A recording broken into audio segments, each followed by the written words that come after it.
This program features live coverage of an African safari and may include animal kills and carcasses. Viewer discretion is advised.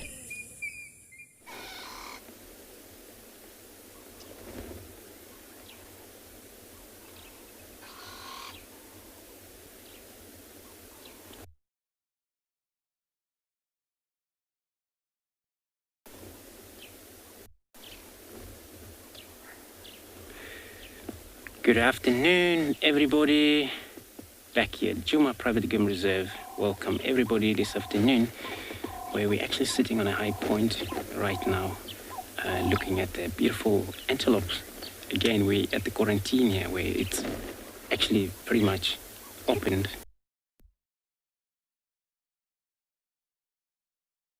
Very own live safari through the African bush.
Good afternoon, everybody. It's a beautiful afternoon, quite a sunny afternoon for the time being. We'll have to see how the weather goes. By the way, my name is Moritz. Behind the camera, we've got Craig. And for this afternoon, we're actually heading towards where they had two male cheetahs this morning. You know, those two relaxed boys that we have around the area. So we're hoping to pick up on them, and maybe they're a little hungry or they're busy marking their territory or so that we can see them being a bit more active. You know, with all the rain falling over the last couple of days, they will have to actively remark their territory quite often. So with that being the case, we are trying to see if we can relocate on these boys. We're actually at the point where they left them this morning, so we're quickly going to go in and see if they're still lying in that same spot. If not, we'll have to come back and start checking the roads to see if there's any tracks going over. But hopefully the rain will hold out for us a little longer than what what it looks like. The cloud build-up in the north is quite hectic at the moment, but we'll see. For the time being, the sun is shining, so we're all happy. Hopefully we'll pick up on these boys soon. But yeah, just a beautiful afternoon. It feels actually quite funny having sunlight on our faces. It's been a while since we've had proper sun shining. There's been some hectic cloud systems coming through, bringing quite a bit of rain to Tswalo, which is amazing. I mean, we don't complain about that, but always good to have a little bit of sunlight after so much rain, just to have the plants growing and so on. We're getting to that point where you can see them almost going towards a yellowy coloration, and that just shows they need some sunlight, you know. As soon as they've had cloudy weather for a long time, it's always great, but they want a little bit of sun after the rain just to be able to continue growing. So yeah, hopefully soon we'll be able to pick up on these boys, and then spend the afternoon with them. Sorry guys, I'm just going to stop for now because it's difficult to drive through the bush and talk to you guys. But yeah, beautiful afternoon. As you can see, not quite ideal vegetation for them to be hunting if they are going to look to hunt over here. However, I mean, that doesn't stop a cheetah if they're hungry. Beautiful, you can see those clouds now starting to form on the other side of the mountain. So the wind is luckily pushing from the western side. So it would seem like it might be pushing those big clouds away. We'll have to see. But yeah, they are heading, as the two-track goes, the direction which these cheetahs were heading in is towards a clearing type of thing. So with that being the case, they might be setting up, lied down for the middle part of the day and being setting up a potential hunt this afternoon. Though that clearing that they are heading to, if it is the one that they're going to, normally has quite a bit of springbok or a odd blue wildebeest with, all the blue wildebeest have youngsters or calves now. So there's plenty of opportunities for the cheetahs to be able to hunt quite freely. But like I said, they might also just be doing their territory, remarking their territory. But yeah, guys, we're going to continue following these off-road tracks, see if we can find the cheetahs. And for the meantime, we're going to send you over to Lauren, okay?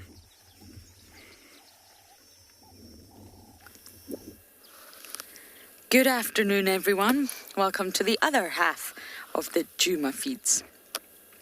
We're just admiring this dragonfly, as we always do. I can't help it. When we come down to the dams, and there's not really much else happening at the dam. I was hoping for an elephant pool party, but since that didn't happen, I thought, why don't we just admire the dragonflies, my favourite insect. My name is Lauren, I do have Davy on camera, and this is our last drive for a week or two. Do not worry. So we're going to just bumble around all the water holes, and then I think we will go to those wild dogs. I haven't seen them in a few days, and of course have stayed on Djuma. This is the third night in a row this pack, the Pungwe pack, have stayed on Djuma.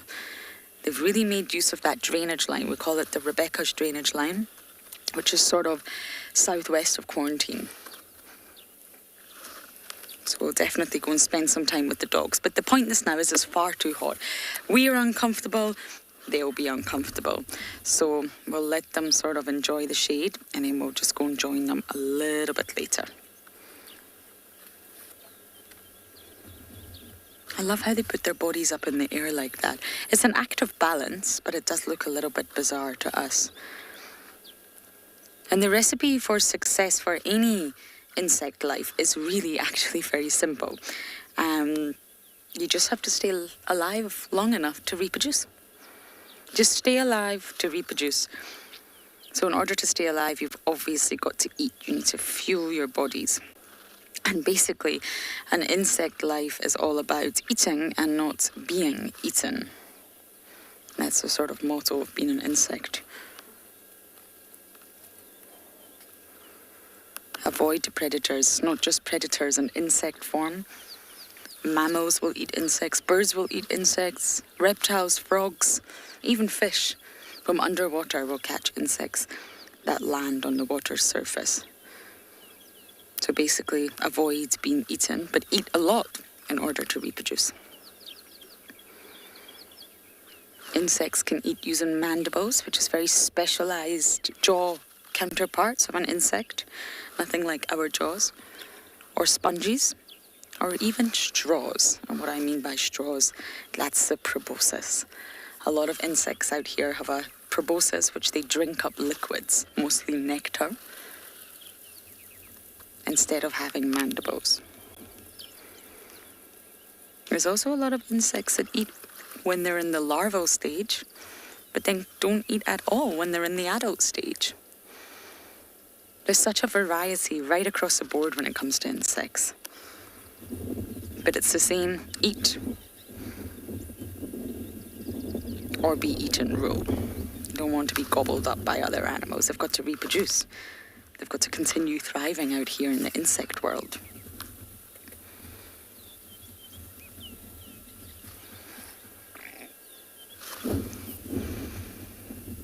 Isn't it marvellous that they always land back in the same spot? Incredibly accurate.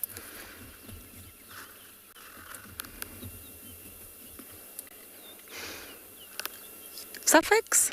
Yes, to us they are. I'm trying to think if we can see. There's another one. It's landing back there, Davy. If we were to touch them, they would absolutely sort of break apart in our fingers. But to the dragonfly, they're very robust. Each wing, the forewings and the hind wings, separately are all powered by different muscles. And that's really unusual for insects. Normally you'll find the forewings move together as a pair and the hind wings move together as a pair. But in dragonflies, they each move independently and allow them to be such incredible flyers and aerial predators. So to the dragonfly, they're pretty robust. But of course, due to the size difference between humans and a minuscule little dragonfly, then yes, we probably could tear them apart in our fingers. They're made up of just scales. And one of the main differences between dragonflies and damselflies is that dragonflies have unequal size wings between the fore and the hind, and damselflies have equal sized wings. So if you're ever a little bit unsure at what you're looking at, you can opt for the wings. I have sun cream over my hands here. So we are just going to just bumble around some of the nearby water holes, see if anybody's drinking, and then eventually we'll slowly make our way back to see those doggies. I was very disappointed we didn't find Cara this morning, I'm afraid, and that Jackal pup is still up in the tree.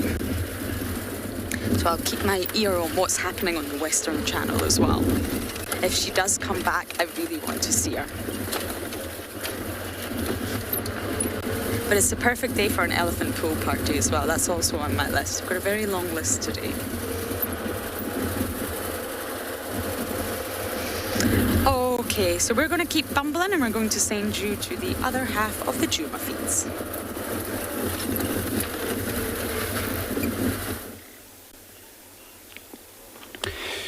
Thanks, Lauren. Good afternoon, everybody. Again, welcome to Juma Private Game Reserve here at quarantine now. We got the big antelope as a kudu. I know we discussed this morning what average bigger size a wild dog can catch. Where we mentioned kudu, also we mentioned wildebeest and waterbuck. Now we got one of the kudu in the middle of the quarantine where the dog, they are pretty much still lying down. Lauren, she's going to check on them later on. My name's Andrew. On camera I have Simon again this afternoon. So we actually started in this high point because this morning it was not actually a lot of interactive here. It was not even a few Impalas, it was only 2, and the rest of them all returned after that, disturbed by the dogs early this morning.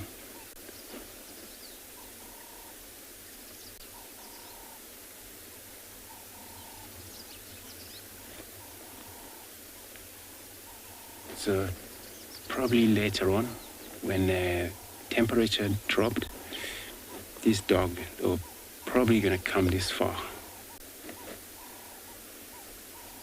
Because this antelope, they've been here, and the whole mix now, the Impalas also.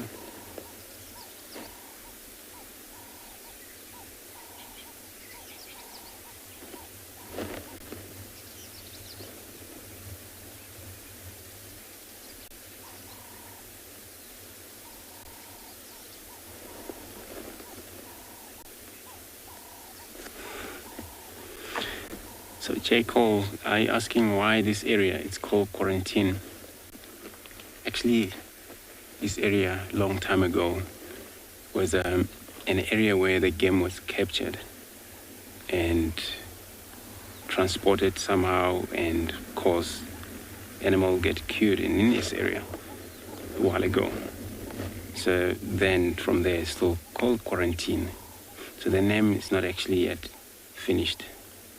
But the action, the business that was happening, it's done, that time, not happening anymore. So it's called quarantine.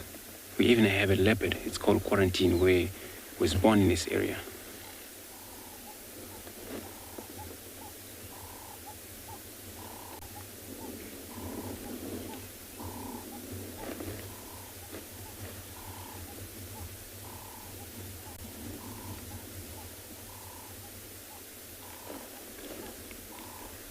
So our plan this afternoon, we're going to be searching around.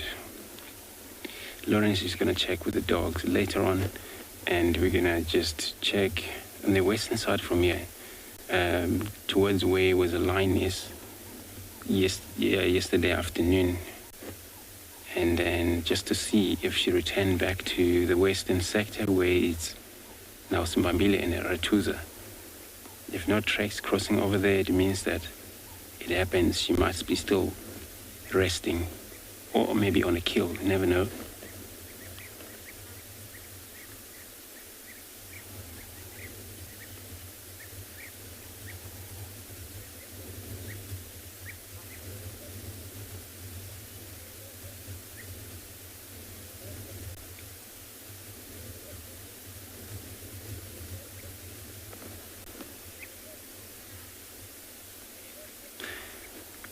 Really asking how often do the Impala breed. So once a year, and they're actually a seasonal breeder. So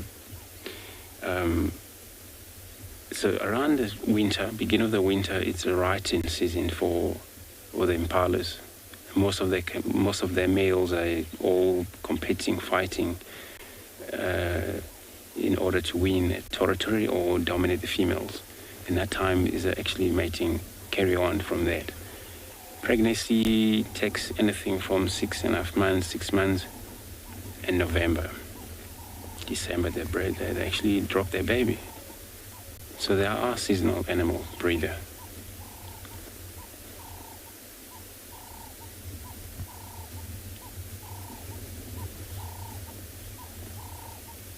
And they're mainly just one baby at a time, one lamb at a time.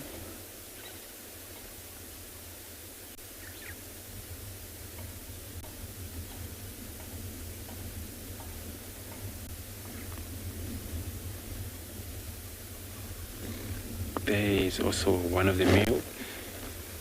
I wouldn't say that it was a dominant all along, because dominant can change quite often.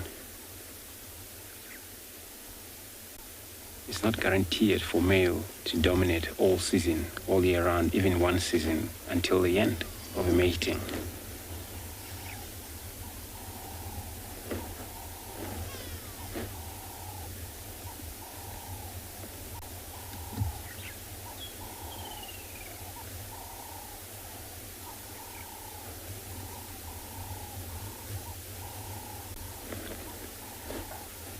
But they're actually one of the interesting animal out here. One thing about them, they can delay give birth if it's not much of green. Remember, the green, it's all about, helping these mothers to produce milk so that they were able to nurse their babies. So they delay give birth so that, until it's rain. Then if no rain for quite a long time, they will probably immediately drop their baby though. Only delay by a few weeks or so.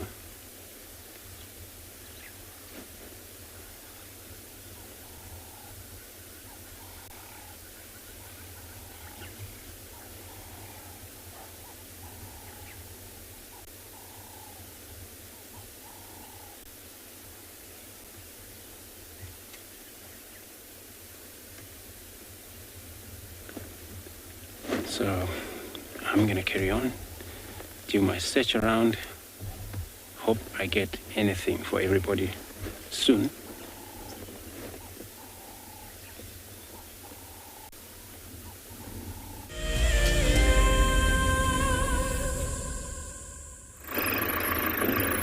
Alrighty guys, so we just had a look at the spot where they had the cheetahs this morning last, and they're not there, so we're thinking that they might have moved on, most likely in this direction towards this road. So at the moment we're just checking to see if we can see any tracks crossing over the road,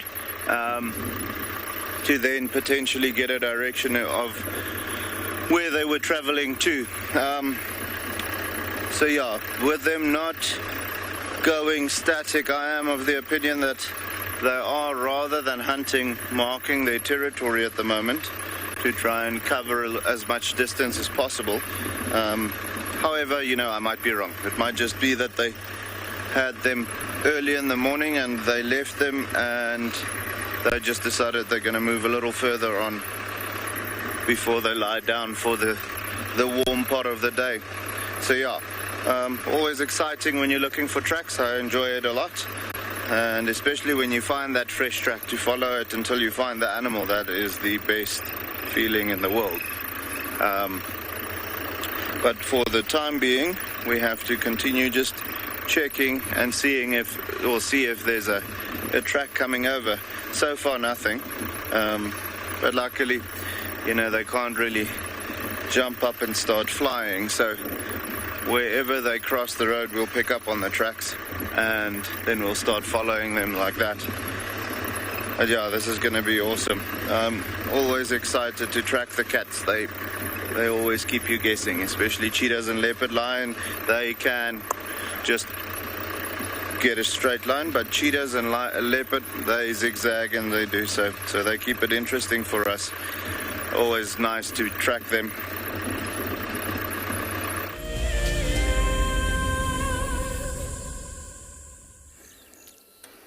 We've came to my favorite little pan. I always hoped I would see the lesser moorhen again. I saw it twice here, once live, but never again, which is rather unfortunate. Although we're admiring the weavers, that's actually another reason Davy and I stopped here. We're going to try and crack open a marula nut for you. It's not going to be easy. And when I say we, I mean Davy. But Morris, one of our fantastic game scouts that we have, some of you will remember him, we used to do bushwalk with him. He taught us how to actually get in. What is inside the marula nut? What is it that the squirrels and all the other small ground mammals are after? It's incredibly rich in all sorts of proteins and essential oils. So we're going to try and show you. We're not going to do it live though, it may go a bit wrong. But we'll do our very best to show you what is really inside a marula fruit. We've got many in the car. Davy's ate half of them already. But we're going to try and do a bit of a demonstration, and we figure standing by this pan to do so is the perfect place. Although we come here every day, it will all be over soon.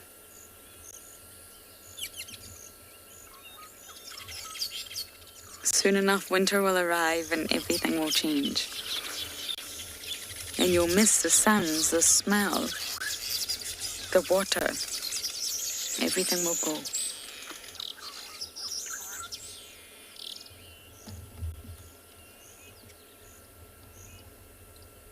So the weavers have to make the most of it. They don't have Tinder. They don't have Facebook. They've really got to make the most of the time here. And that's why they're all concentrated in one area. Although it seems like competition between all the males, and yes, it is competition, it makes it easier for the females to arrive and therefore more chance for you to have success. Whereas if there was different weavers on different trees scattered all throughout the reserve, isolated one by one, it's going to make it very difficult for every weaver to have success and continue on their own bloodline. At least this way, it's sort of colonial, and although they're competing, they don't want every male to get lucky. They're also ensuring that the females are attracted to the one area.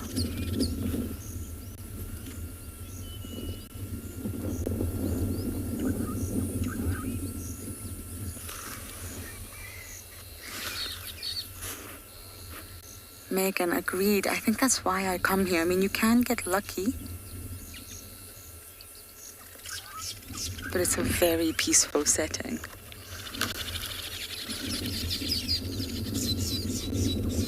It's the sound of summer for me, or one of the sounds of summer.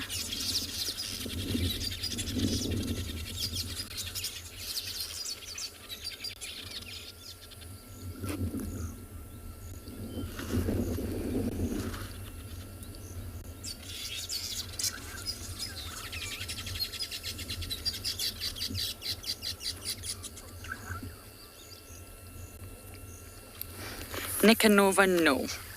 You get the sociable weavers down at Swallow, the ones that create those mammoth nests, and these birds do not do that. They only create the nests that you're looking at right now.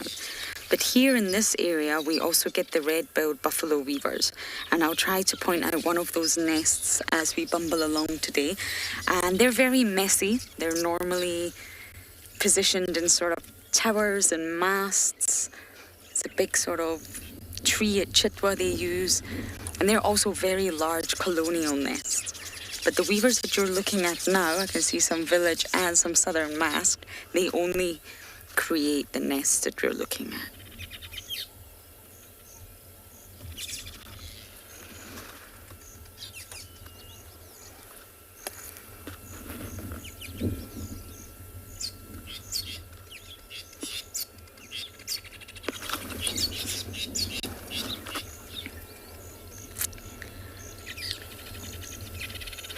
Stuck in bed, I don't actually know. I couldn't conclusively say. My gut would tell me yes, they would come back to the same area every single year, talking about on an individual basis. But otherwise, I'm not sure if they come back to the exact same tree or they maybe go to a different tree. They would come back to the same area, yes, on a larger scale, but whether they come back to the exact same tree or not, I'm not sure. I think that would be a really interesting study to do, though. Tag them all and see if they come back to the exact same tree or whether they maybe go to a different tree such as Chitwa, or maybe they go a little bit north into the Mangileti. That would be really, really fascinating, but I'm not sure.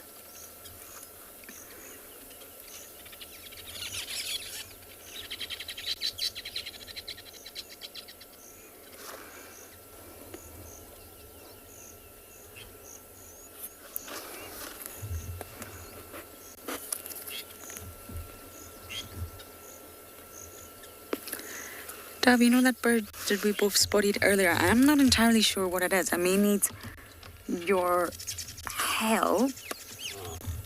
I'm just looking at it through the binos. Yeah, it looks like a weaver. It's got red eyes. So it could be one of the females, but it looked like it had a really olive head. I was hoping to see the chest. The females are very nondescript compared to the males. They don't need to advertise, they don't need to show, they don't need to compete. The males are doing all of that for them. So they just need to fly in and choose which nest they wish. I wonder if that was one of the females, but I don't know which one.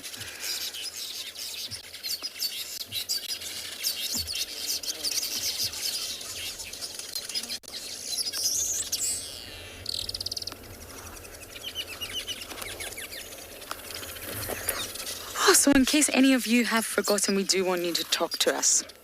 The safari is live and it's completely interactive. We want to hear from you. So please send in your wonderful questions that get us thinking and your lovely, lovely comments. And how do you do that? Well, if you're on Twitter, you just use that hashtag WildEarth. If you're on the YouTube chat, just tag @FC, which is the final control. Or you can head over to the Wild Earth website, and on the live safari page, you can submit your questions.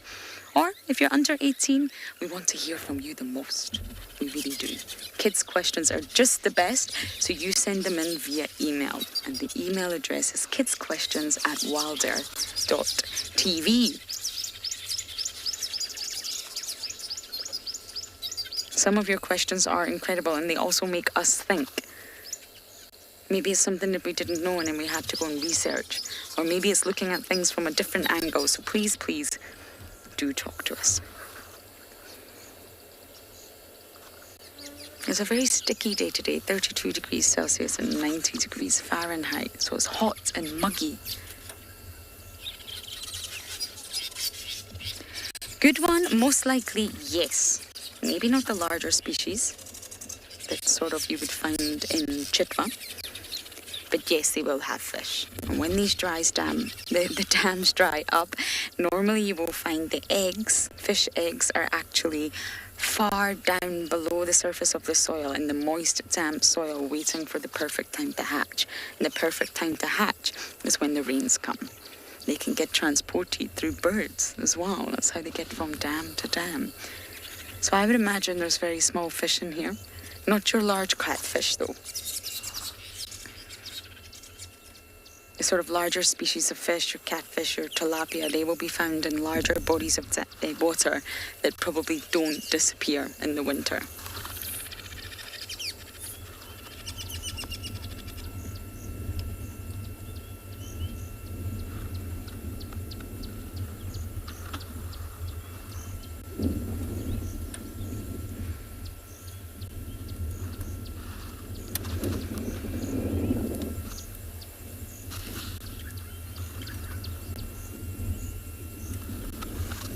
I'm still just scanning around to see if we can see any other birds.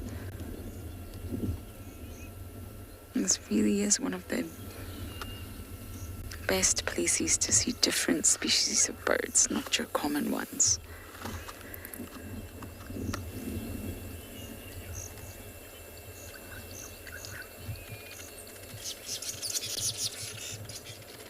Good one, the weavers that you're looking at, there's different species of weavers. But these weavers that you're looking at are migrants. Now, they only really arrive for summer. So they only return to this very tree. A few other colonies arrived earlier. Oh, wow. Was that just an influx of females? No, they just flew around. Flew off and flew back. Wow. Lots of females. You see how nondescript they are. And I don't mean that in a bad way. The female on the right, they're just not as bright or elaborate as the males. But sometimes you get males in their non-breeding plumage and it can be rather confusing. But to go back to your question, they are migrants. So they only really arrive here in time for summer and they will leave again once the summer ends. They come for summer so that they can breed and feed on all the wonderful, delicious vegetation and insects. They're also known to feed on nectar as well. But they're intra-African migrants. They don't come far. They don't travel very, very far, but they come to these areas to breed. And once the nest itself, any individual nest, is sort of being used by a female and reared the chicks, it won't be used again. They'll make a fresh one. The males are continually making fresh ones. It won't be reused and reused and reused.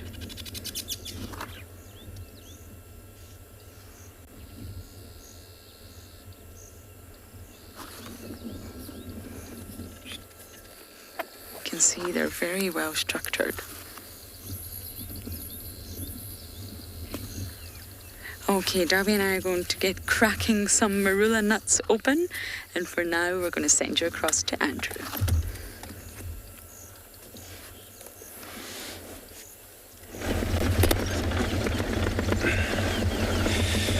Good luck, Lauren. And we also trying to check around this.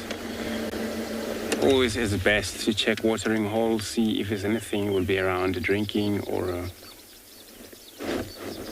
so it's always a good thing. So we're checking here just to see if there's gonna be anything. Oh yeah, there's a bird over here. A crested francolin. Crested francolin, they're probably making their way to drink. And those are the birds that every time the sun is going down, they make enormous sounds, but a way of communications, so that even they spread around, sleep different places, they will know exactly the members they are around. For the next morning sunrise, they will be able to capture up again.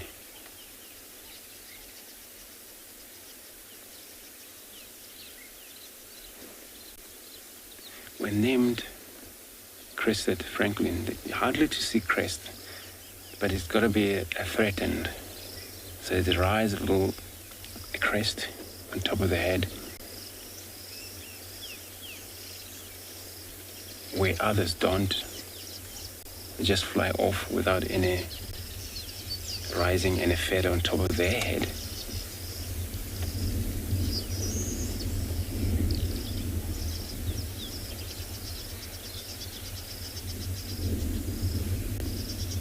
crested francolins, and we have other 4 species occurred around here. Some are harder to see, but some we actually come across them quite a lot. Swansons, Natal, Cocky,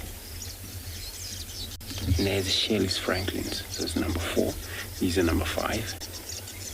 Shelley's are harder to see or find because they always prefer tall grass. The grey grass is the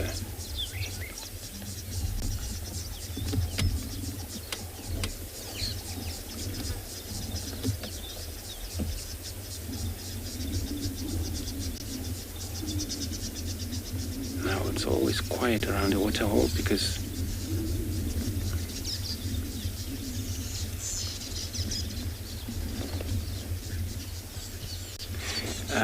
French sippers. So they are system there's a lot of males in the group as a guinea fowls also. So they don't actually pair for life. But there is a system where you see a lot of different male, but there's a way of a dominant male being in the area or in the group of a whole bunch because they can move in a flock of probably 10, 7 sometimes birds together.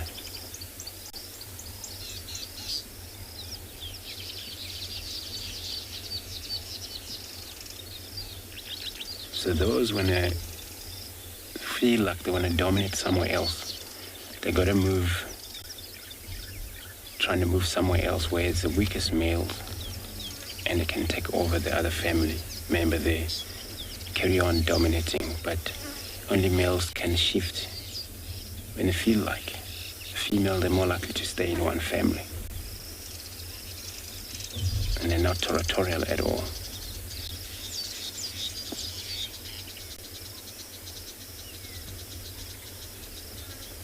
But they do advertise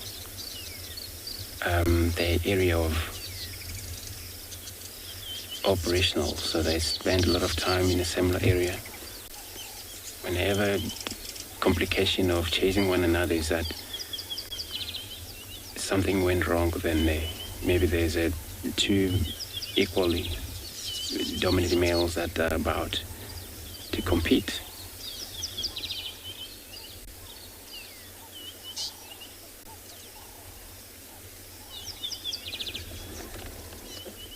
Now we're back on our musk weavers. You see a lot of a white four-minute frog's nest. Those are just the last rain we have. There's been so many frogs that spend a lot of time, nesting, doing their form. And then this time is the only time that tadpoles would already, some of them fell into the water or emerge from the form itself where they hatch from the nest. And they spend a lot of time there in the nest before they merge out. But it's so important that every time they emerge out, they fall in the water. If it doesn't happen, that probably they'll die. They need to immediately fall into water. They'll spend time there on their own. Now they don't need mud anymore. They'll survive eating on a very soft material such as algae and things.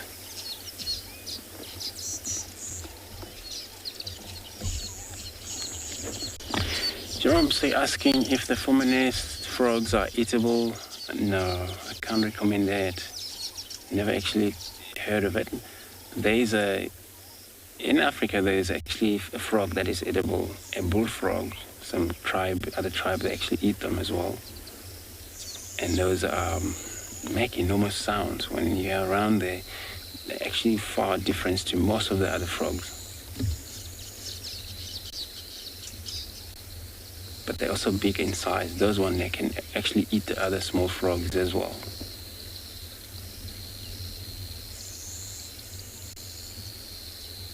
And they're not available every time, only when.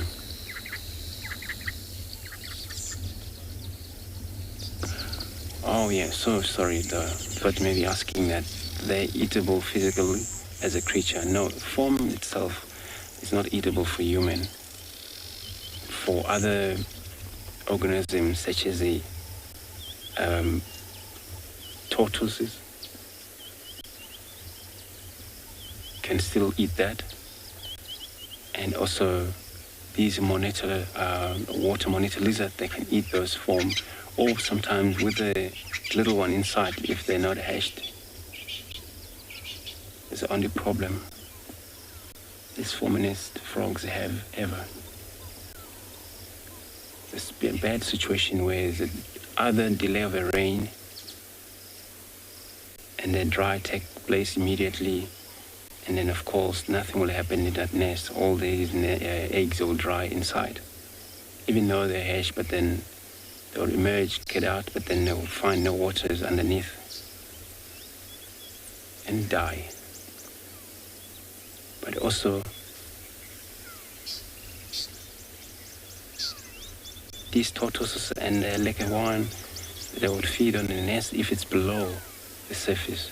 If it's actually below the ground, it's very close to the ground. Egyptian geese as well. They can still eat those ones.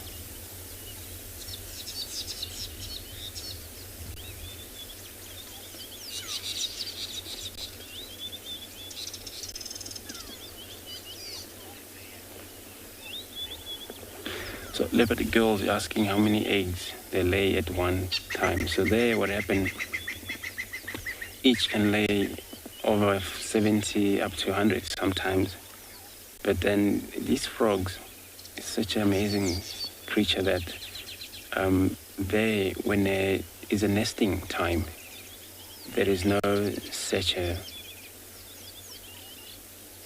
order of calling your own nest or anything. So each one would participate, those females, on producing the form, and then any males that will be actually fertilizing this nest and eggs. So it's kind of like a back leg display when I do that. So it's a whole work, sometimes overnight and probably a few hours during the day.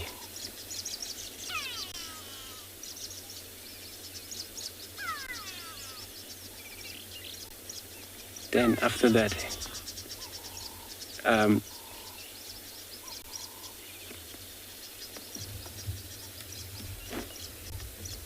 so you're asking if there's any predators here in the water. Not that I can tell right now, where I was actually hoping for a hippos, but it's actually since we got here, it's all quiet. I know they can hold their breath for about sometimes 6-8 minutes when I want to. But I doubt it now. It's nothing here. If it is, then we hardly seen crocodile in this watering hole. But they move during the night. It happens on their way out. This was a rest place for them during the day, and in the night they can continue their journey again until they get to the place where they aim to reach.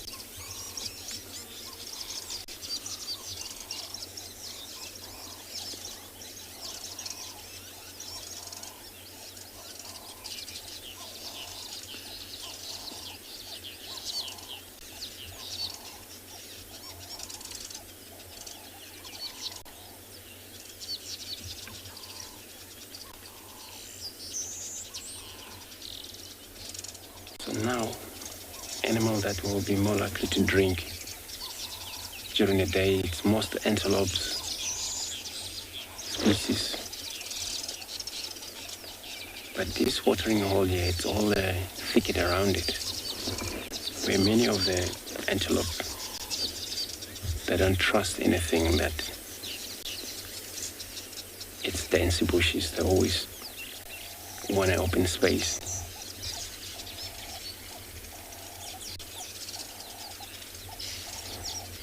So they that Neil understand that whatever they're doing is all about great and benefit for them all. So I'm going to carry on, do my search.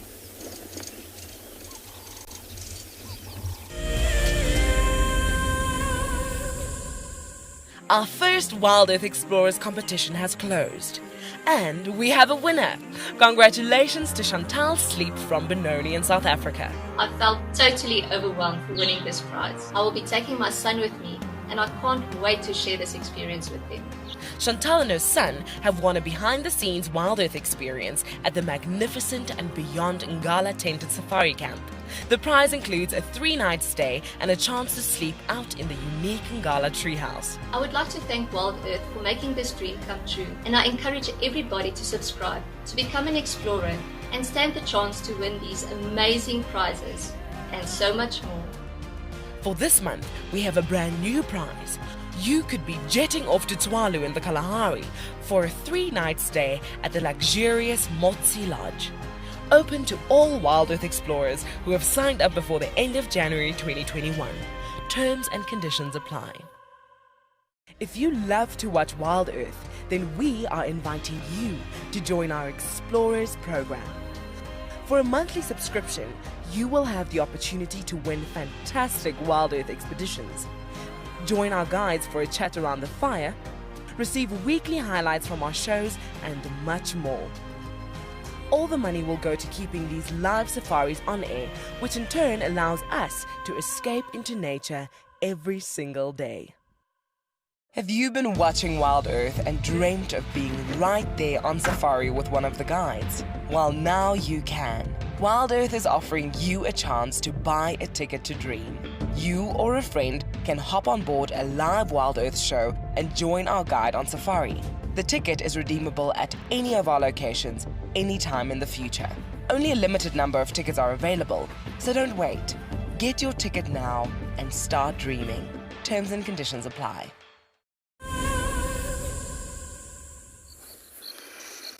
Okay, we managed. Everyone, we have our little display ready for you.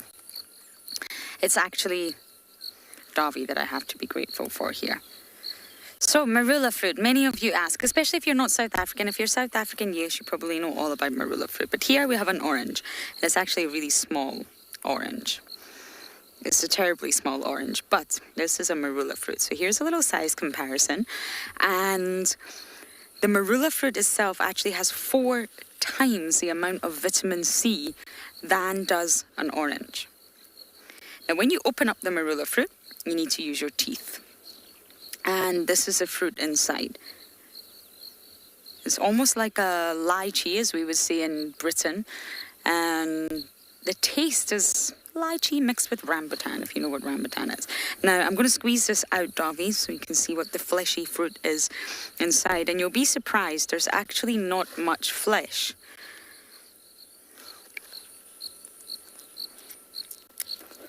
I had to use my mouth for that one. So here you're going to see it's mostly made up of a stone. That's what it looks like underneath the skin. This is what people want. This is a fruit. It's incredibly delicious, very, very sweet, especially when they're yellow. Now, once you gnaw away, using your teeth, all the flesh, you're going to have this. And this is a sort of nut part with this external casing. This is what the squirrels and lots of ground mammals are after. Not the elephants, but the squirrels. Now, it's not easy to get inside here. It's really difficult to break, and how Davi managed to do it was actually use 2 rocks on the ground and smash it open. And when you smash it open, it's going to look like this. Now, if you see inside here, there's a sort of white-looking part. That's the nut. That's the most delicious nut that contains a lot of protein, and it's very, very rich in omega oils. I think it's omega 9 and 6. So it deeply hydrates and nourishes. It's incredibly good for you, and that's what they're after. So what I'm going to try and do right now, hopefully I'm successful, is pick out this little nut with Davi's Leatherman and see if we can actually show it to you. Because this is a part of the marula fruit that not many people get to see. It's very, very soft, and it's so delicious. It tastes slightly like a fleshy coconut. a sweet fleshy coconut. It's not too far off. And here you go. This is what it looks like.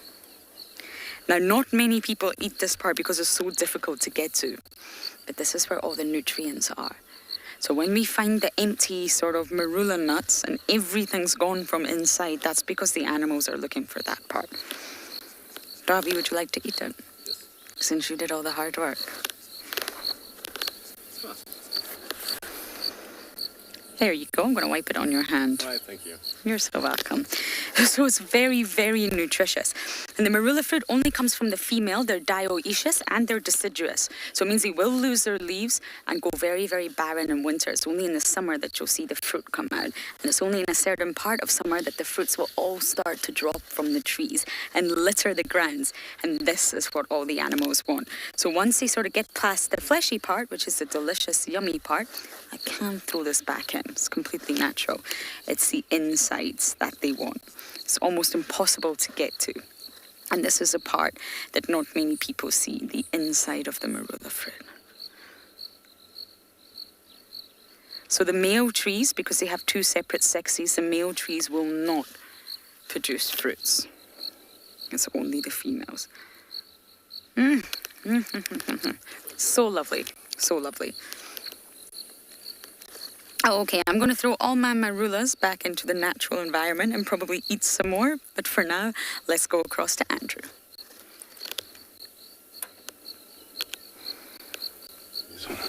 That one, wherever you can find, is a pod. Good luck, Lauren. So we now still on our search.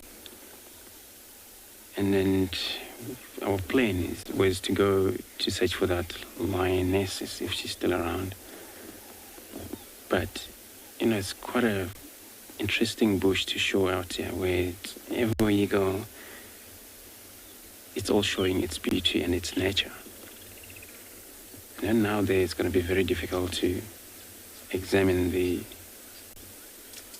pods of that tree. It's called silver cluster leaf or silver terminalia, where it's this time of year you see a lot of pods up, but they're actually favorite for the elephants as well.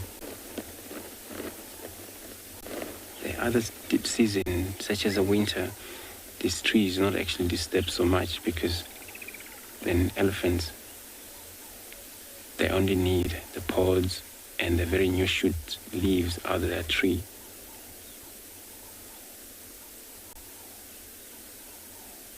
But silver that comes from these leaves are showing pretty much shiny silver, even at night. When you shine around with a spotlight, you do pick up unique color when you know that's probably the silver cluster leaf tree species in the area. Look at these beautiful leaves. But also in the area, these trees grow around, it's got to be a very wet area, soft soil, that during the hard rain, it's quite easy, that area, to get soaking wet and hold water for such a long time, because rock surface is not far from underground.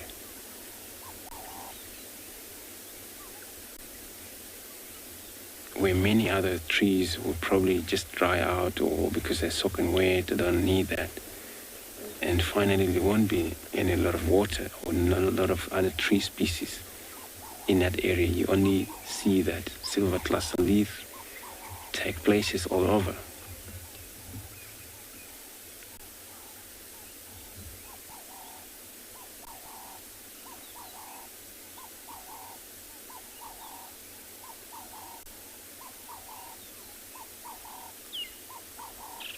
So now, medicinal uses, traditionally, the leaf itself, you can chew them. You can still swallow the juice after you chew, or you can squeeze them to a little bit of a juice into glasses you drink. But again, doesn't really taste nice, so it helps the stomach, diarrhea.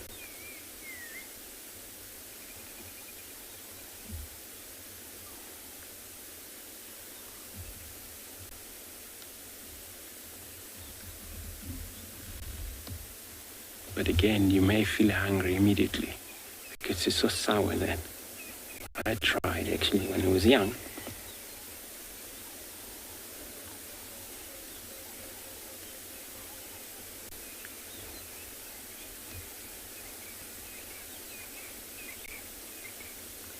And the wood itself, it's good for furniture, but it's yellow inside.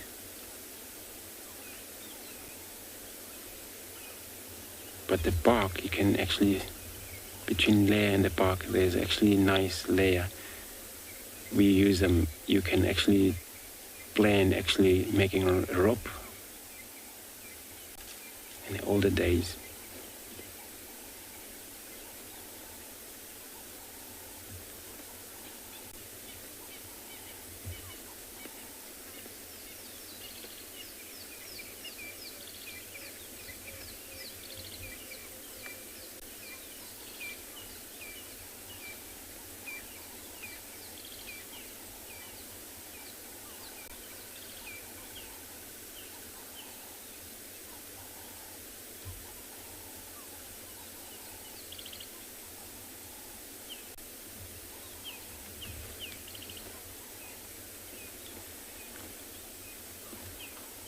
So I'm going to carry on, check again, and then we're heading down to that watering hole there. I'm going to be sending you over across to Lauren.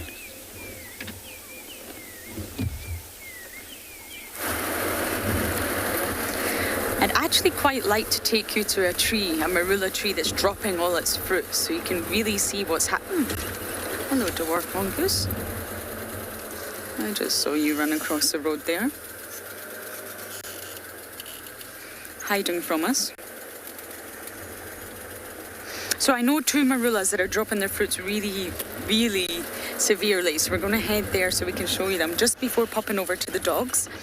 And the Marula tree itself is actually found in 29 sub-Saharan countries throughout Africa, all the way from Cape Verde to even Ethiopia. You will find the Marula tree. So it's not native to here.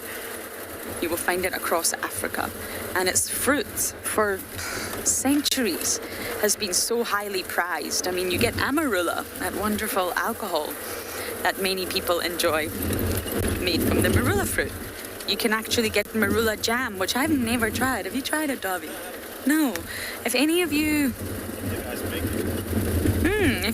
make marula jam, please send us some. Please, I'd love to try some. And marula oil, the sort of cosmetic industry, oh hello, and the pharmaceutical industry use marula oil a lot, and this is the oil that comes from the nut. When you press the nut, which you should actually be able to get out as a whole nut, I just don't have the expertise. Good afternoon. Just going to pull up a little bit more, Dobby. How's that? It's a very large male giraffe. Very dark in colour, which most likely means he's dominant. So yes, the oil actually comes from the nut, not the fruit, not the flesh, not the skin, from the nut. And it's said to sort of reduce transepidermal water loss and increases the smoothness of skin. So you can rub marula oil on your skin and even your hair. And if you wander any of the sort of beauty shops or the pharmacies, you will find marula oil now. And whether it's authentic or whether it's synthesized, I'm not sure, but it's very popular in the sort of beauty and wellness industry now. And the history of the tree, I'm sure it extends back at least minimum 10,000 of years. Archaeological evidence shows that the marula fruit has been important, especially in South Africa in ancient times. Now, just to update you, we are having some technical difficulties with the other locations, but of course our superheroes in the tech department are working on it. And for now, Andrew and I will try to show you as much of the low felt, at least, as possible, including eating marula fruits.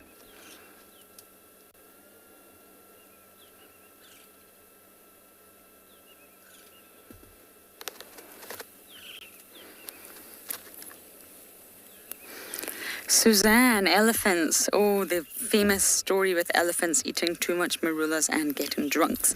They absolutely love the marula fruit.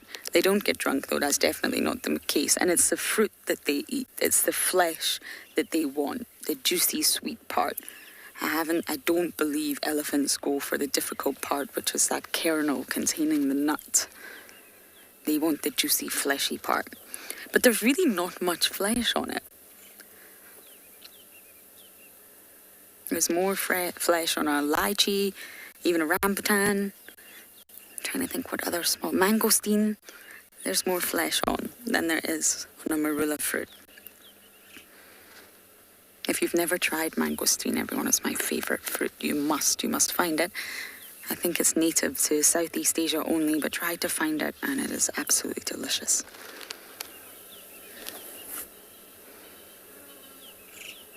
But the tree itself has got so many medicinal sort of remedies and properties. I mean, the leaves of the marula tree in summer are actually chewed to reduce heartburn. Obviously, they're deciduous, which means they will lose their leaves, but during summer you can chew them. You get reduced heartburn. The oil, obviously, for many different types of skin treatments, rashes, maybe itchy, dry skin, eczema. And the bark itself can also be used, I'm not sure what they actually do with it. I think they boil it and it can be used as an antihistamine. Any sort of allergic reaction. And for stomach upsets, you can use the bark, create a concoction, and it's supposed to aid the stomach and calm it down. Isn't that right, Mr. Giraffe? I've never seen a giraffe eat a marula fruit, have you, Dovey? No, I've never.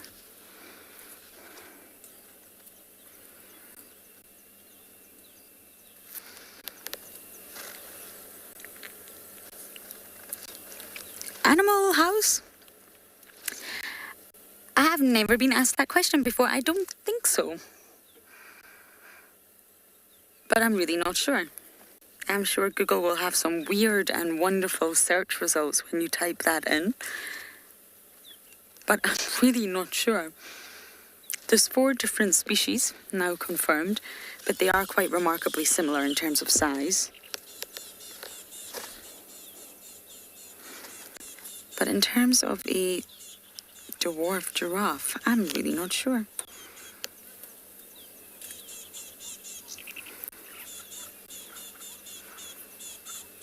Ah, I see. Dwarf giraffes discovery surprises scientists 12 hours ago.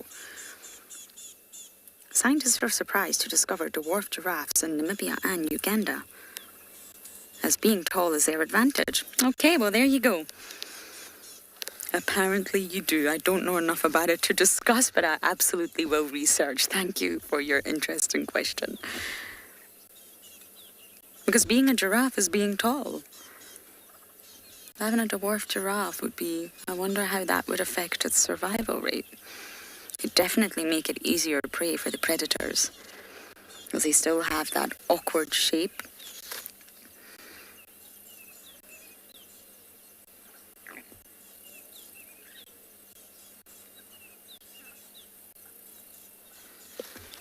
Now I can't stop thinking about small giraffes.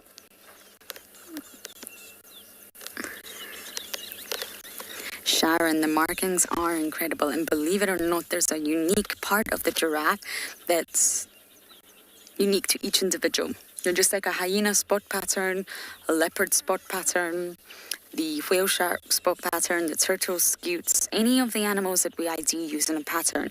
There's actually a specific part on a giraffe's body that stays the same from a juvenile giraffe calf all the way through to adulthood, and it's unique for each individual.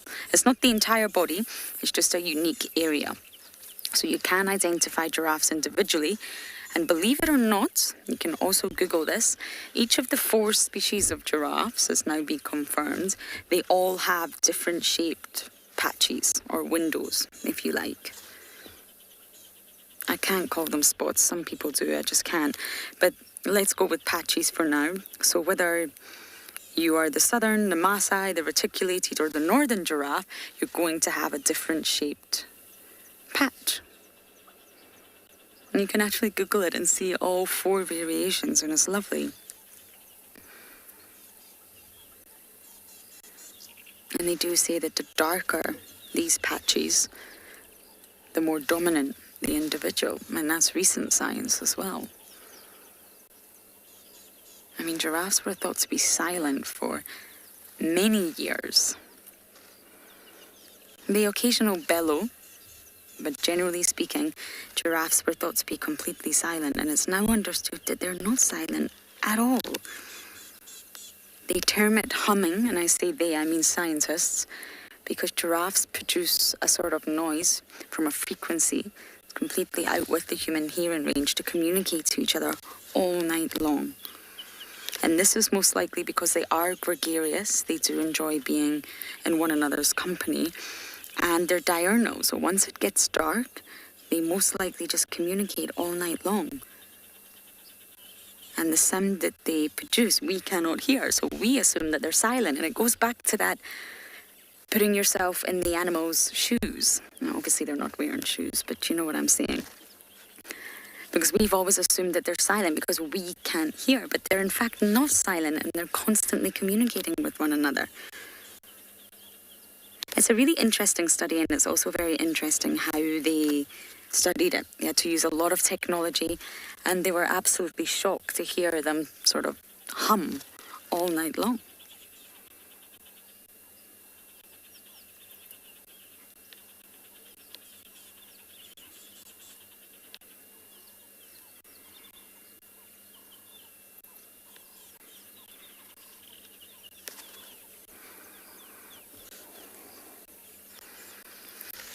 Rex, it depends how you define sitting. I guess I would define sitting as sitting on one's bottom.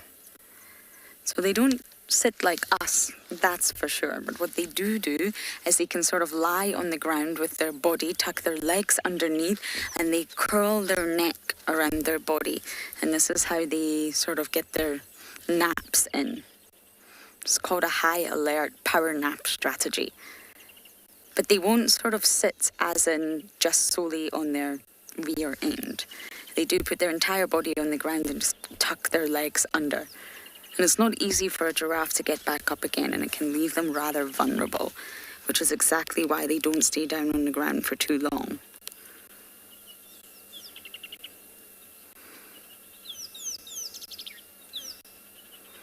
They're said to be one of the most sleepless animals, or at least mammals on Earth. Only sleeping 4.5 hours every 24 hours. And that's not all at once. That's in sort of nap fashion. I'm not sure I could handle that.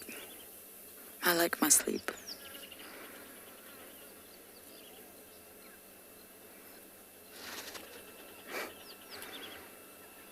You're really enjoying this, Mr. Giraffe, aren't you?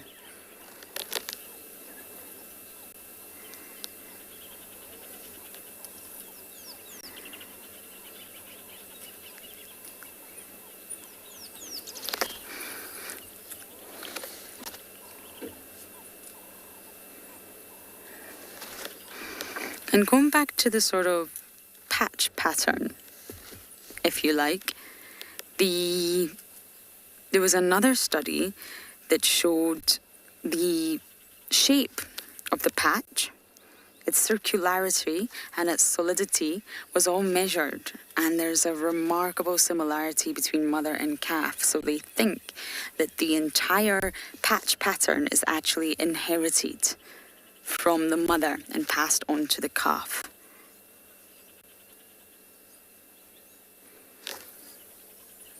This is really, really fascinating. Genetic traits.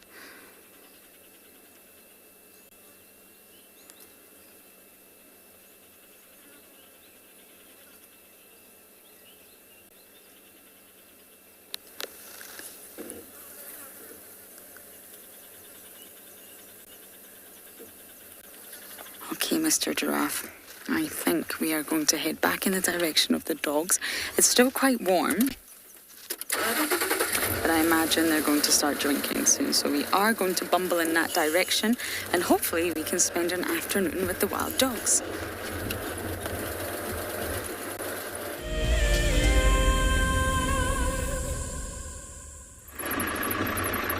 Alrighty guys, so we have picked up on the tracks for these two male cheetahs. It does seem like they were hunting after they left them this morning, so there's the last track we have is a running track coming in this direction. So we are now just trying to pick up either on the tracks again. They are heading towards the dunes, so most likely we'll be able to pick up on the tracks if they don't cross over the road here soon. Over there, they will use the dunes as high points to as a vantage point to try and see where the prey species are, or just to have a lookout point, to scan over their territory. But with them hunting after they were left this morning, it does make life a little bit more difficult for us because it means they moved quite a bit more. So we'll have to try and follow up and potentially pick up on the tracks. But as you can see, when we look at the vegetation over here, there's quite a lot of shrubs and creepers and those types of things covering the surface of the soil. And the sand is amazing for tracking when it hasn't been raining, but if it does rain, the sand becomes really hard. So the tracks for the lighter animals doesn't really register that well. So you're going to see a toe here or a nail mark there or something like that. But typically, in the softer sand, it's just like a trail of breadcrumbs that's been left for us to follow these animals. But now, with it have rained, it does make life a little bit more interesting, which, to a certain extent is always more exciting. So good times lying ahead. We're hoping that we're going to find these cats.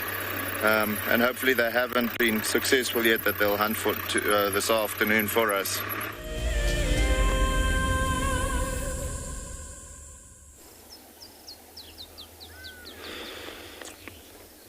Cool, so now we're in this watering hole again, looking at if you look right on top of this beautiful tree nest, there's Egyptian geese there,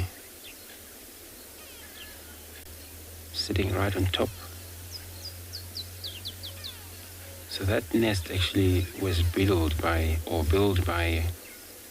a small black bird. It's called red-billed buffalo weavers, one of the small five out here. So when we say one of the small five, they is a small five, whereas including leopard tortoise, lion ant, which is an insect as well, rhino beetles as a beetles with a little horn.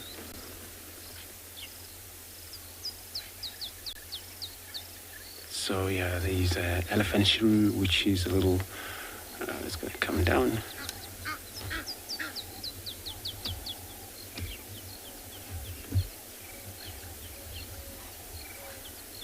So that's the male we're looking at, a male Egyptian geese. So usually you're able to identify them by their call, where males, they hissing kind of call, type of air sucking in and out. But then a female, they do kind of like enormous sounds.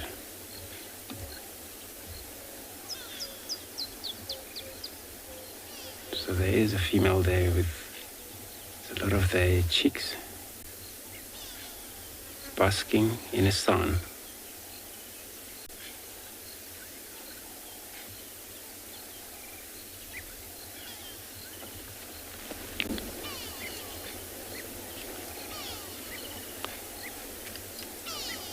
There's a little stretch, little wings.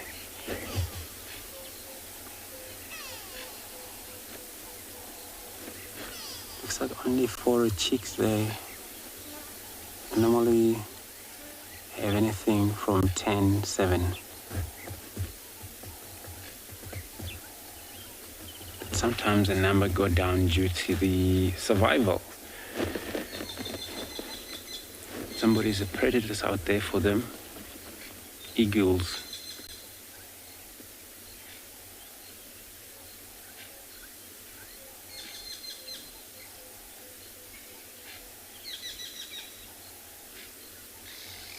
So we're only looking at the chicks.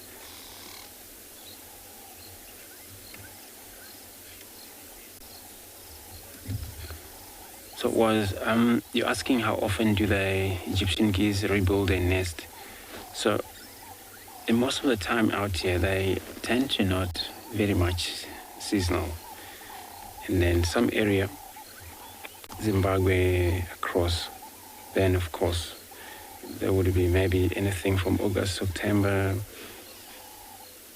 also out here, but mainly they are not strictly seasonal breeder.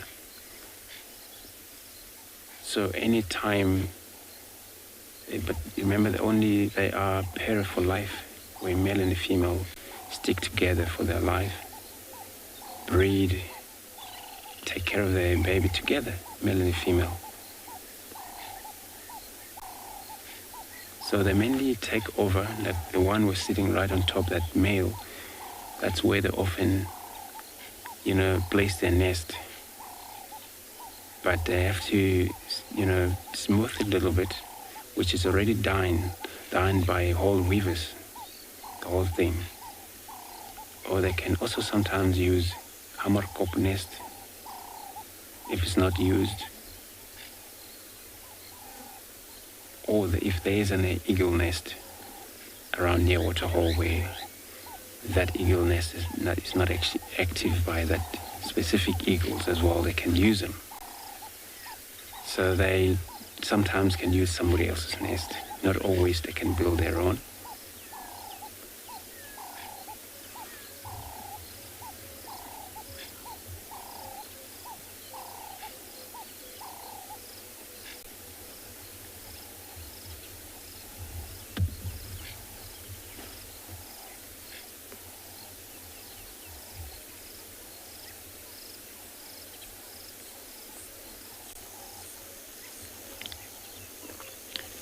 Here indeed is such a beautiful waterhole out here.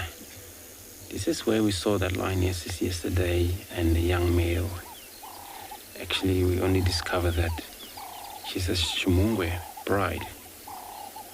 So the Shumungwe bride are actually from the west. They find themselves this way here because the boundary is not far away, the western boundary. And this is the only closest water for them to drink and do a little bit of a hunt.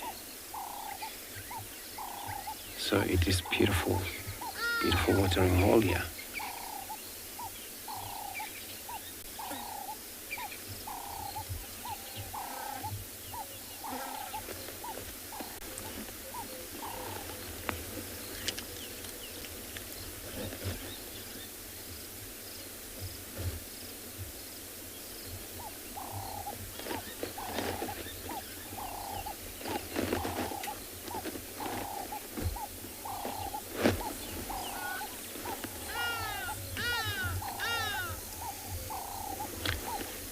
So the guy's asking what the disease is, the Egyptian geese. I'm not sure what kind of disease they have on their life, what threaten them. That I'm gonna have to double check on that. But they have a lot of the enemies of their own, besides only disease though. They have such an enormous size of predators out there, leopards, and these young one, they can actually eat by the water monitor lizard as well if they can't get out immediately out of the way.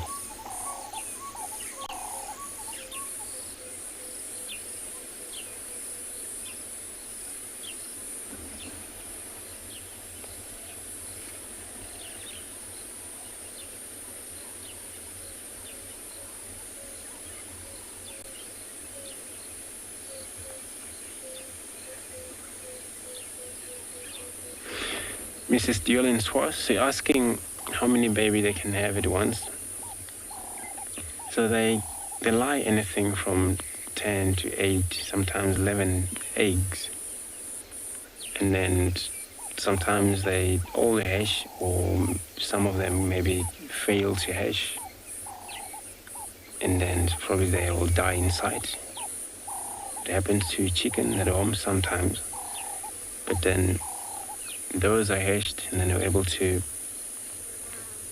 and it's amazing because when they hatch, usually which they nest right on top of the tree. So anything from 7 to 8 hours, they're able to drop down to the water itself.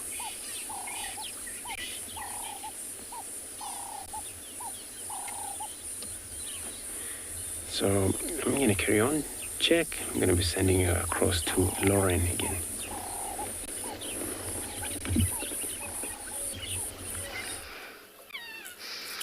We have found the dogs. Very much still flat in the thicket here. This is a little pup that's got the limp. And now we have 0 visual. This is a 0 out of 5 sighting. You can smell them. It's a 5 out of 5 for smell. Okay, let me see if we can get another visual. If we can, I'm going to take you to that Marula Tree. And we'll come back. I mean, this is a dog's resting period anyway. So if we can't see them, we can't see them. That's absolutely fine. As soon as they wake up, they're going to bounce right out onto quarantine.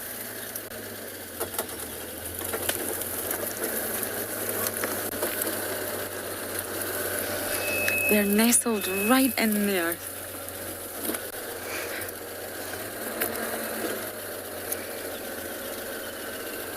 And this is a drainage line ahead. This is a Rebecca's drainage line that we lose a lot of animals in because it's just so thick. It drops off. It's quite steep. There's no way that a car could get right through, even our vehicles. Some interesting smells here.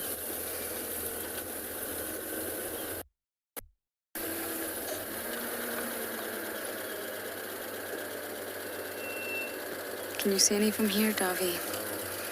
No. Okay, let's head back to quarantine area so that we can stay in the area, but I don't think we're going to get a view for now.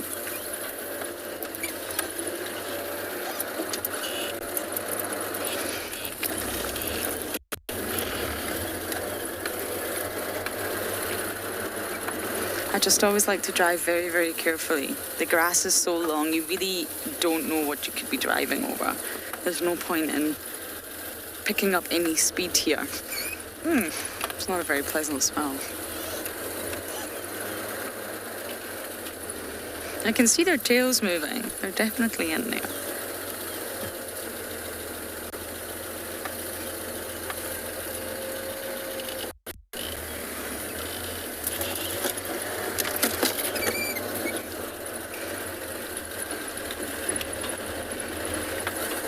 Okay, let me just quickly check around the corner and we will bumble on, but we won't go too far.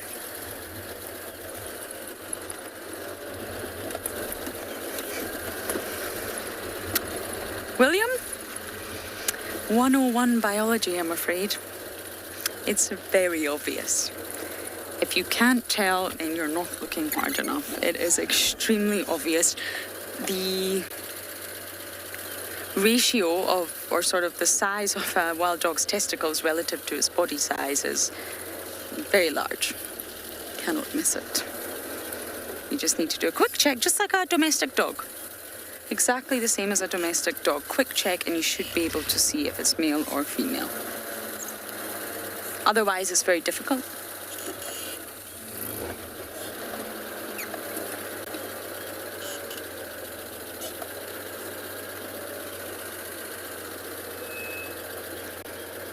What do you think, Dav? You do? Oh, yes. Okay, let me just go forward a fraction.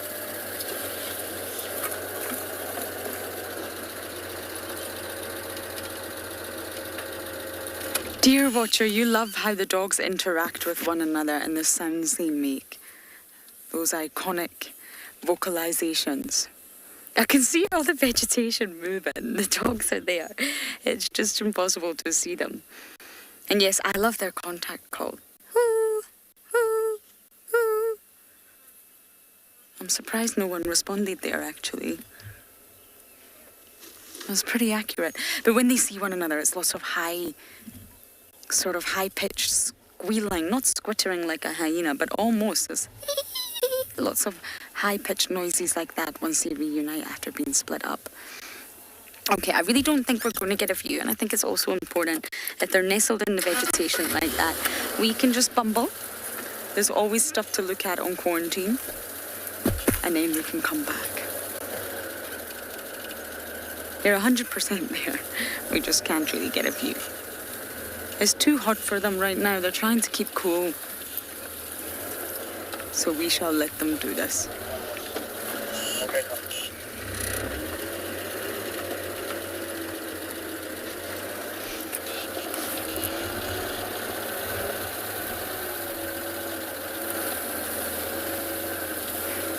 But this is the same drainage line they've been in for 3 nights now. So they're not territorial. They're nomadic. They can go wherever they like within their home range. They do have a home range. But for some reason, they've chosen to stay in this particular drainage line at the southern western end of quarantine for 3 nights now. It must be a very good drainage line. Okay, let me take you to this Marula tree, and then Davi and I can stock up on snacks. Because there's lots of Marula tree, Marula, but they're not all going to be female.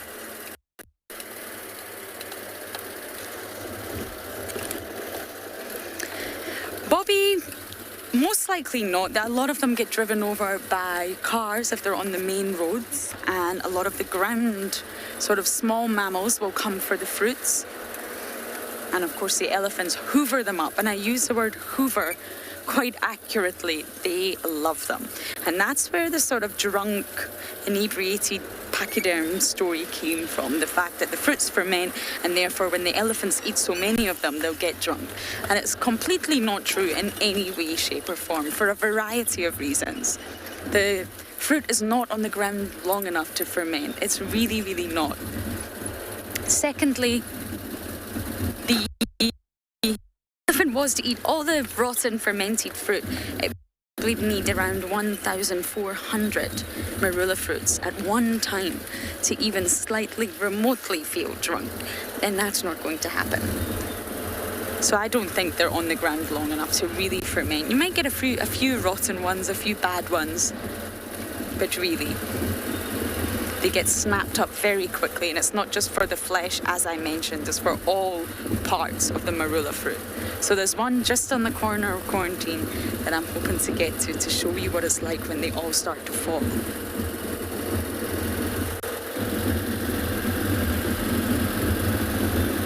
But those marulas that don't have the fruits are the males. Maria, I really don't know. I don't know the length of time it takes to grow from the seed, I'm afraid. I couldn't answer that question. I don't think it's very long, how long it takes to grow on the tree, but I don't actually know the exact length of time.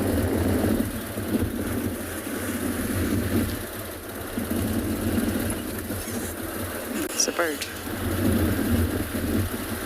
Okay, it's just on the corner here. One of my favourite corners of quarantine.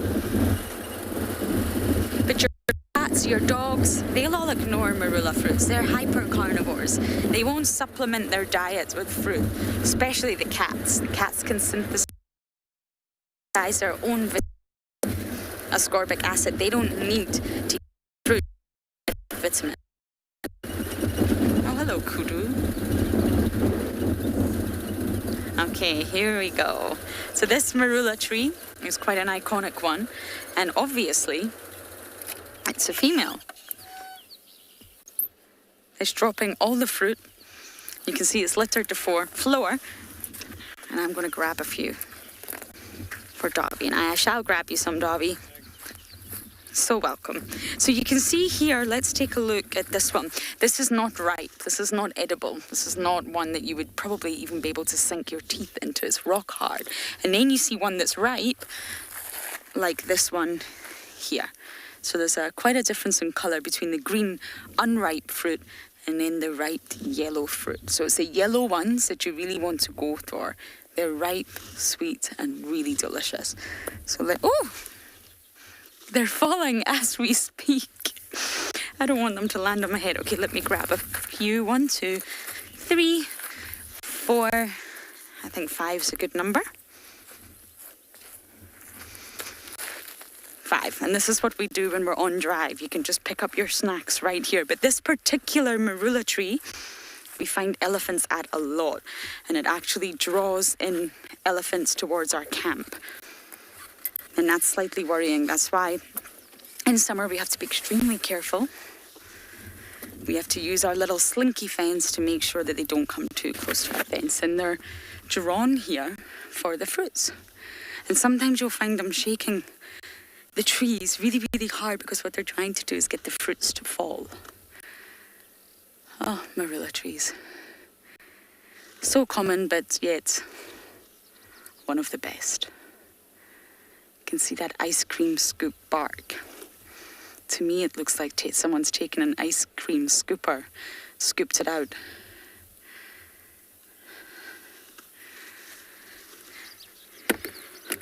Okay, I'm going to put my Marula fruits away for now and think, where shall we bumble while we wait on the dogs to wake up? Why don't we check Gallagher Pan? I think that's a good idea. I haven't been to Gallagher Pan in quite some time. There we go. And that's our camp right here. So our camp really is in the heart of Djuma, right next to quarantine. The fruits are falling as we speak.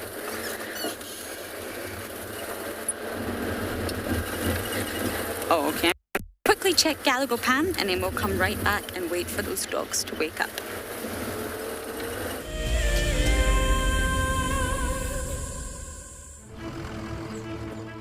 My name is Taylor McCurdy and I work for Eco Training.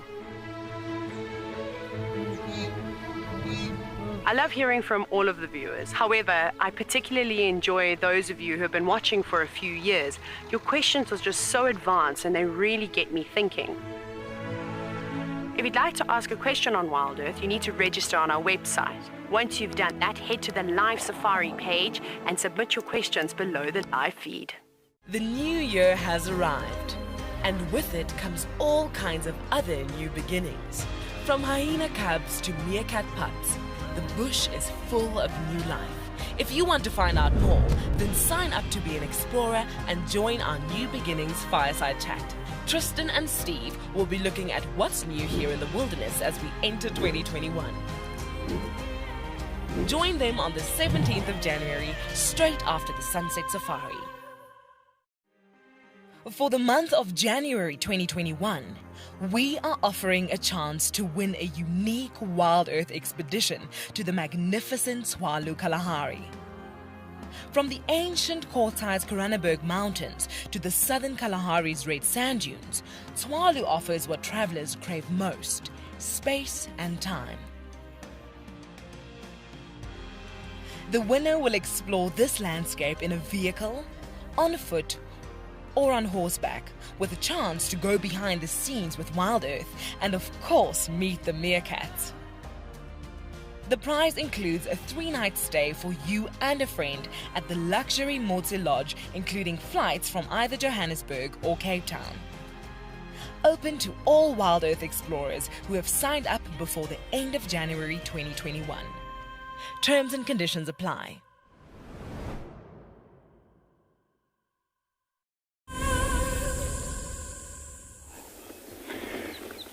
So now here we got a very interesting plant, which is, as you can see there, all of a sudden you see these are cotton that is already out from that physical, was actually buried that dry and kind of like opened up. So that's called a wild cotton. It's a whole plant that you can see there. Some of these cotton, which they all within a tree inside, little plant. So wild cottons are sometimes very difficult to find, not everywhere, this plant, but it's very special when they're around because birds would rely on such. They would collect them if they're around And then actually the species of bird, mouse bird, red-billed mouse bird, would actually use that. And they have to soften their nest once it's done. So this is going to goes as a comfortable for eggs to rest in the nest very comfortably.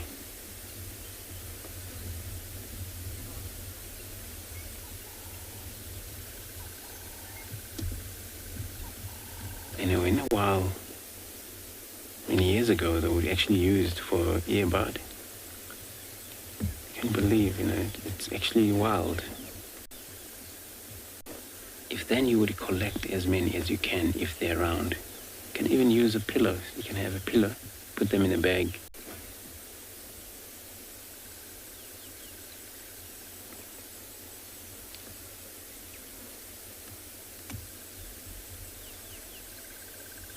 So they are actually wild, and then it's pretty much they are seasonal, where this time of year, that's where you can only see the cotton. In the winter, the whole wood, it's without leaves.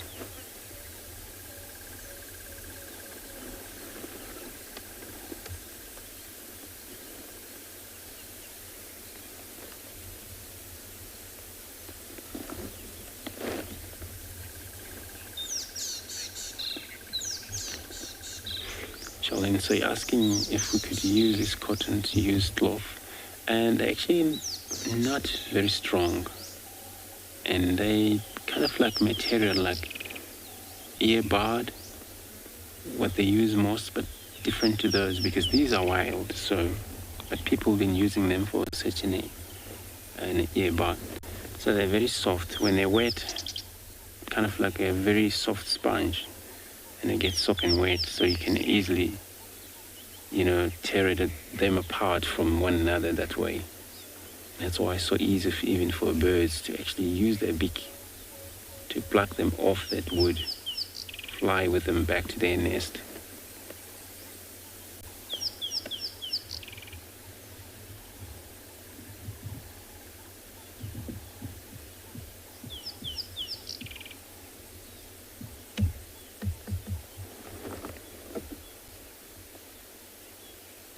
And of course the plant would be browsed by kudus,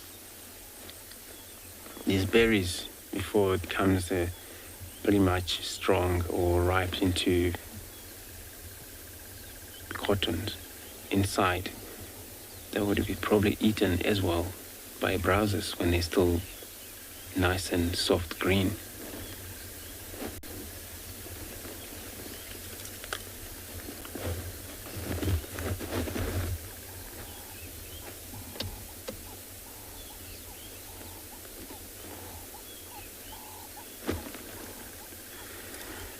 So we will leave this plant, sit around for something else.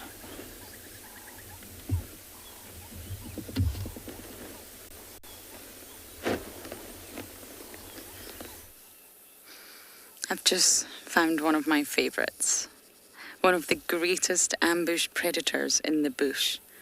Completely camouflaged, clinging on, waiting for any insect to come along and feed on the flowers. And when they do, game over. Now, it's not in its usual sort of position right now, but this is a flower crab spider. And because it's a spider, naturally they have 8 legs. But the front 4, if you like, 2 on either side, will be, you can sort of see the front 2 on the left here, will be outstretched, almost as if it's ready to give you a big hug. And it's not trying to give you a big hug in any way, shape or form. It's trying to snatch you, and that's what it's going to do to any insect that comes along. It's a fascinating, fascinating way of hunting. They stay remarkably still, and they just wait. They don't really move. They may move up and down the plant, but they're really just waiting until the insects come to them. It's a form of mimicry, if you like. They're trying to mimic the plant and completely blend in. They're very small. maybe only the size of your thumbnail.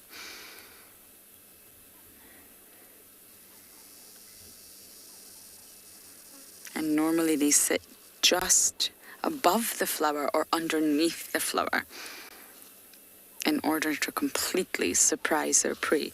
But it's clinging on to Altheria Indica, and the reason I stopped, I'm desperate, and I mean desperate, to find a flower mantis. And I just haven't. I really, really want to see one. They're also incredible. It's a type of mantis, but it's very elaborate in coloration, and this is a sort of what they call aggressive mimicry. It's the same as the flower crab spider because they're using their camouflage to lure in the prey, not to blend in. They're not trying to blend into background. They're using it to lure the prey to them and then ambush them. And this is known as aggressive mimicry. Have you lost a spider there, Dobby? I think you've had too many marulas. Here. G-Man, I do not know. For some reason, and this is the same as underwater, when I'm working underwater, I can see all the small things. Yet I will drive past an elephant. I will drive past a leopard, but the small things, the macro things, I'm really good at spotting them. I'm really good at finding nudibranchs underwater and flatworms and sort of microscopic shrimps and crabs, but yet I won't see the manta ray that's gliding above my head. I don't know. But they are very common on this plant, so what you sort of need to do is just check this plant, and you may find a flower mantis or a flower crab spider. And it's not necessarily applicable for the flower crab spider, but with regards to the flower mantis,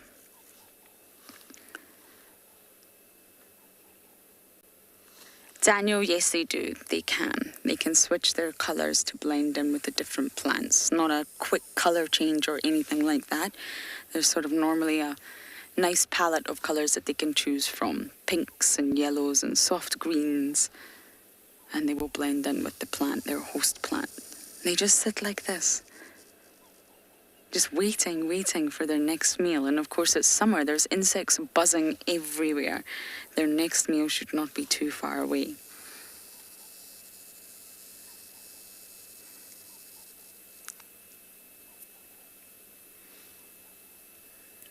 That's it, he's getting into position, it's getting into position.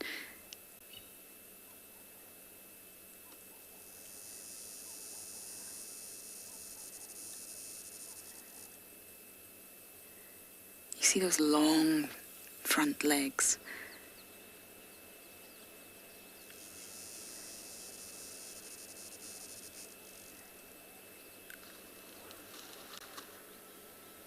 You can see, look how he's positioned. He's got his front arms outstretched. That's the ambush position. That's him ready for attack now. Hanging upside down, just waiting. Safari Sue, I've never seen them build webs. I only ever see the flower crab spider on flowers. They don't need to build webs. Most spiders create these astonishing webs in order to catch their prey. But whether it can... Good afternoon, station. Fingers mobile. I would imagine that the spider does contain spinnerets and will have the glands to produce silk. But I'm not actually sure. I've never seen one. I only ever see them waiting. They're ambush predators, and they focus more on camouflage, blending in, aggressive mimicry than they would spend their energy creating webs. But biologically, I'm not sure if they can. And that's it. That's the life of a flower crab spider, just lying in wait. Wouldn't it be great if we got a live hunt? But talking of live hunts, there's a big chance the dogs will be starting to wake up now. It's now 5:45 here in Juma in the evening. So I think we better head that way, because you all know once dogs start to move, you can be in big trouble if you miss them. Jean, I agree. The spiders are fascinating. And some of you who have been watching a long time will know that I arrived to the bush with really severe arachnophobia. It was terrible. And I've just forced myself to learn about spiders, and now I appreciate them so much. They've got really fascinating biology, really fascinating. And once you start to learn, you think, wow, this creature has evolved so differently from us and has such a unique way of surviving. And I actually very much appreciate spiders. Still don't want them in my bedroom, but other than that, I'm very happy to admire them, look at them, and learn about them. I would advise that for anyone that has arachnophobia. Just go learn about them. I was really hoping to see some more orb web spiders. I've only seen one this summer. The bandied garden orb. I've not seen the golden orb yet, unfortunately. We're having a little bit of a race with this Franklin here. Excuse me. There we go. He's going to let us past. How kind.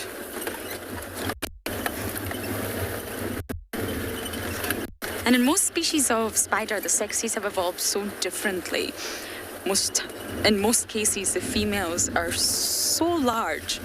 I mean, the golden orb web spider is almost the size of my hand, including the legs. And the male is about the size of my pinky nail. Now, that is a huge size difference. And once she's done with them, she just eats them. Sexual cannibalism, can you believe it?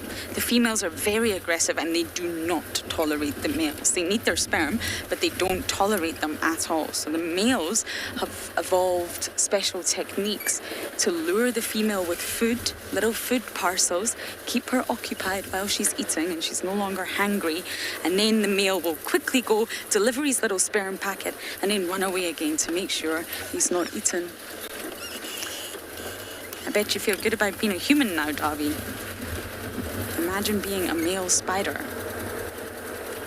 I don't think that would be fun.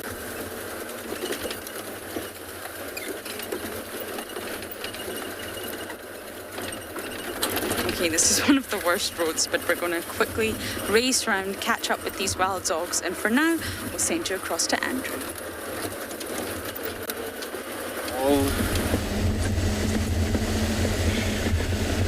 Right, so we're searching around here, but not even a tracks of that lioness we're looking for. So wherever she is, it's probably that very much flat. Ooh, Simon, look at this area over here. So we actually now about to drive past this area. As you can see how it's actually been disturbed over here, and this was during the elephants playing around. Some area it comes so soft, the ground, as I mentioned earlier when we talk about that silver tree. It's a piece of the little bit of that tree leaves on the side, so it's part of the area here where, it comes sometimes very soft ground when it's wet. But elephants, they're clever enough. Everywhere they go, every time they sink down, they know exactly they can turn this area to actually naturally watering hole by them playing in the same area often when it's wet, when they're around.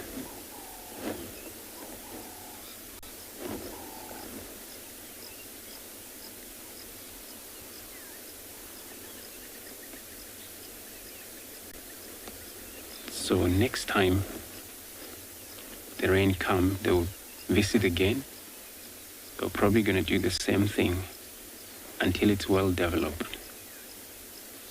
What I can see now, it looks like it's developing.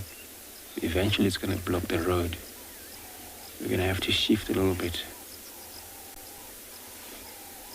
That's how we're going to manage to drive past by here.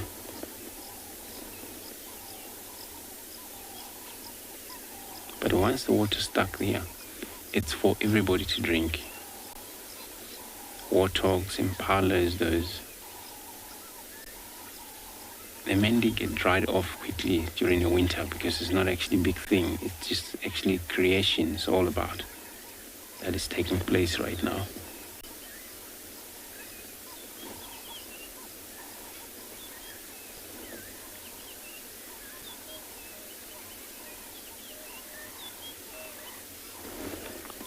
So area like this is called a sweep line. Sweep line, it's an area where it's not drivable when it's wet. Even in elephants, they sometimes sink as they move. Only when it's dry off, but then once it's rained over 40 mil, then you know, well, it's wet very much enough. You'd rather not to take chance drive off-road in places like this.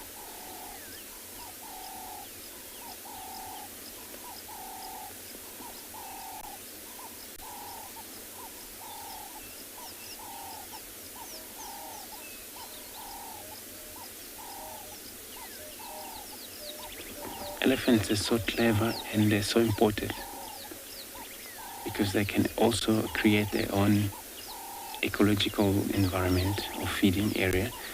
So I'm going to be moving on. I'm going to be sending you again across to Lauren. Mike. So we're heading back to the dogs.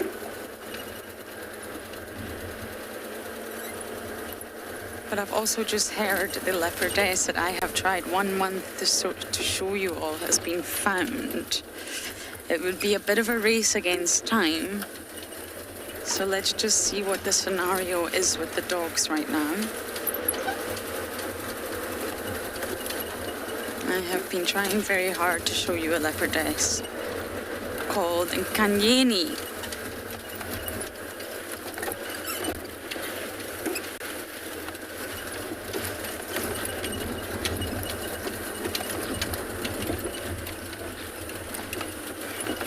Because it's impossible to view them if they're still in the thicket.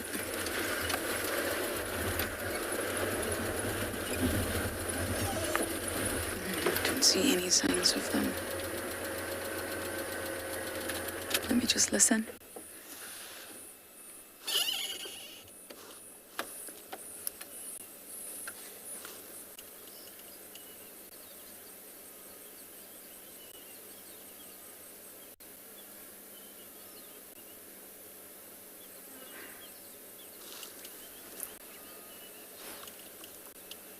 I don't hear anything.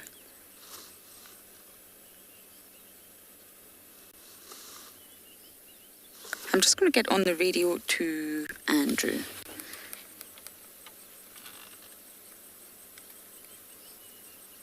Andrew, come in.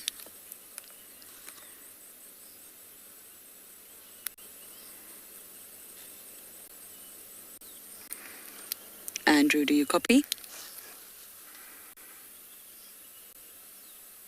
What's that road? If you cross the Shinkova, head east, join for a break to the east. Halfway is a grass road. Okay, Andrew mustn't have his radio on. Okay, what do we do?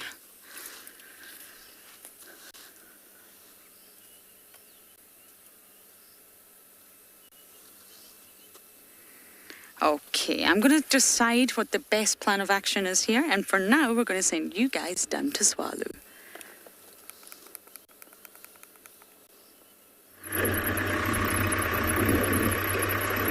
Alrighty guys, so we have come to the point where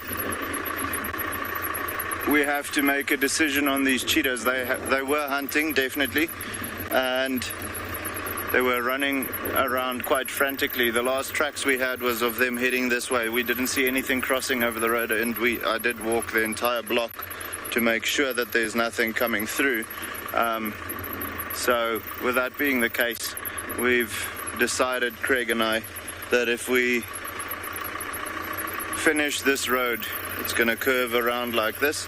If we finish this road and we don't pick up on anything, we're going to rather move on and see if we can't find something else, possibly go up to that hyena den where the small cubs are, or try and find a bat-eared fox or something like that. But you know, when they're hunting like this, and being so active in the morning, especially after this morning being so cool, they could have been active for up until 12 o'clock, and you know that could cause them to be kilometers away rather than just around the corner. So we're going to have a look now and see if we get lucky. We get lucky. If we don't, then we'll rather move on and see what we can find, what else the bush has to offer. Sometimes, unfortunately, you don't win all of them. You know, we have to let the animals win here and there. Well, not have to, but they do sometimes. So because of that, you know, we go. Occasionally you have to know when to give up and rather try another day. Luckily they're not going anywhere, so they might be a little bit more available tomorrow morning or tomorrow afternoon or so, and then we'll spend some quality time with them or any other cheetahs that we can find. But like I said, it's really difficult to follow the tracks in this substrate after all the rain because of the sand being so hard, and all of these creepers are just covering it like a duvet, so it's really difficult to pick up on the tracks. So yeah, we're gonna have to see if they just wanted us to work a little bit for it, and yeah, we're gonna come around the corner and they're gonna lie on the road, or potentially decided that we're not going to see them today, and then we'll have to move on and try and find something else. It is still good to just be out here and in the bush and, you know, enjoying the fresh air and the green felt and all of those things. So never a bad day in the Kalahari. Sometimes just a little bit more tough to find the animals. But yeah, we'll see.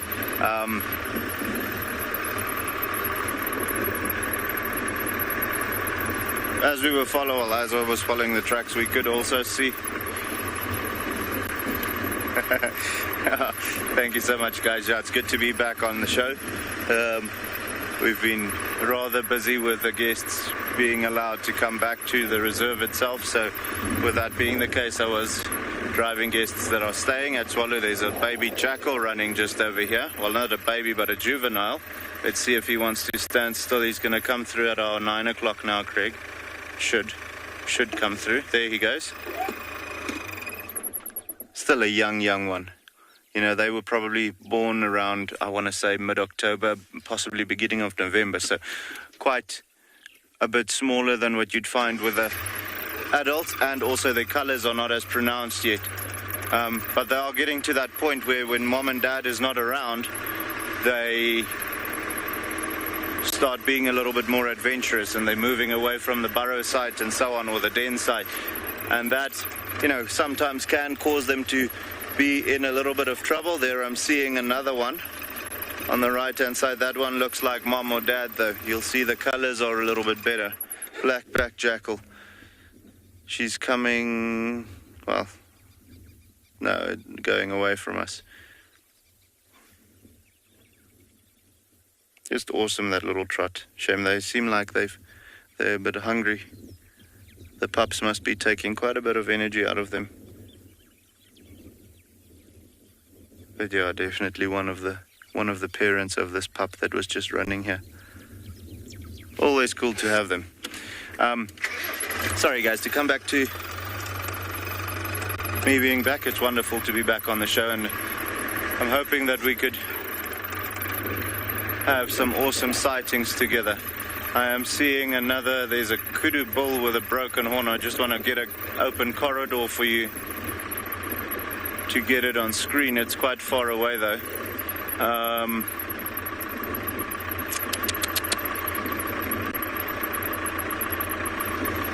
Just saw it now. It's going to be tough. See there, Craig, behind the bush. Quite far away, guys, but you can just make out the silhouette. We'll try and sit still there where you can see him. He's got two broken horns. You know, guys, with the kudus, you know, with them having such long horns, and so curly. Quite often they do lock horns, and if they don't, in a fight, unlock those horns or can break the lock, you'll sometimes find those kudus, unfortunately, either breaking their necks or both of them being in that locked position. You'll find them in the bush somewhere where they just didn't make it. So that could be that it was a case of them locking horns and the only way out was to break a horn, or the fight was just so bad. So Jim, the horn will continue growing from the base of the skull, but it's not like an antler that will fully heal again or fall off and then regrow the next season. So the tip of the horn that broke off, that will be lost forever. He's going to look like that forever and ever until he dies. But the base or the bottom part of the horn will grow gradually longer as he, ages, because it continuously grows from the bottom from the base of the skull. So yes, it will continue growing, but it will never grow back, that piece that broke off. So he's going to look like he had a bad haircut for the rest of his life. But yeah, often around here we find, either kudu bull or more specifically the gemsbok, the oryx, the males, with them having those long, thin, straight horns. You can imagine that's not like a kudu's horn that locks or that buffers against the other male's horns. It's more like a sword that will slide past the next male's horns when they're fighting. So quite often you'll find that a male gemsbok or oryx will have puncture wounds or scars around his chest and neck area. Sometimes you'll find them even walking with a broken horn in their shoulder or so. So it's not an uncommon sight to see a male gemsbok with a half a horn or with the tip of the horn broken off or so. That we see quite regularly. Kudus, regular enough, however not as much as the gemsbok though. And he's just chilling in the shade until I think it's going to get cooler soon, but until then, and then he'll start feeding now, the kudu. But yeah, beautiful. Guys, we're going to have one last look to see if these cheetahs are around. If we do find them, we'll come show you. But for the meantime, we're going to send you somewhere else, okay?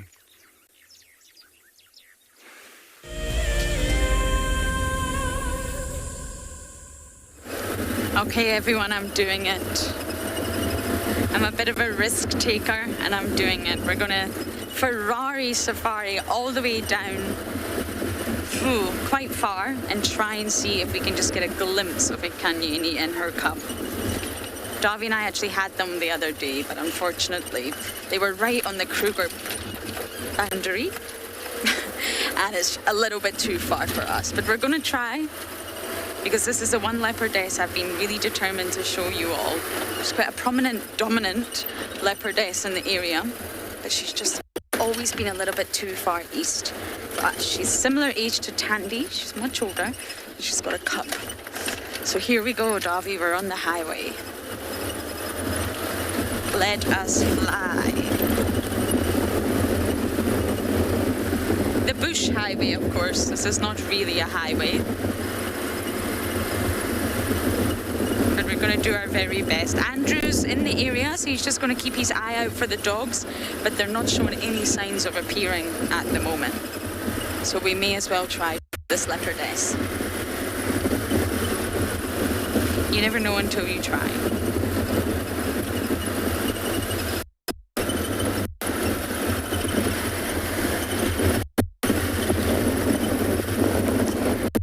Safari is basically when you really put your down out.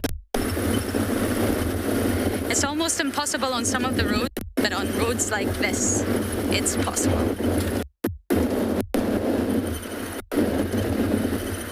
Okay, wish me luck, everyone. I really, really want to be successful. And hopefully we will be able to show you a new leopardess and her cub.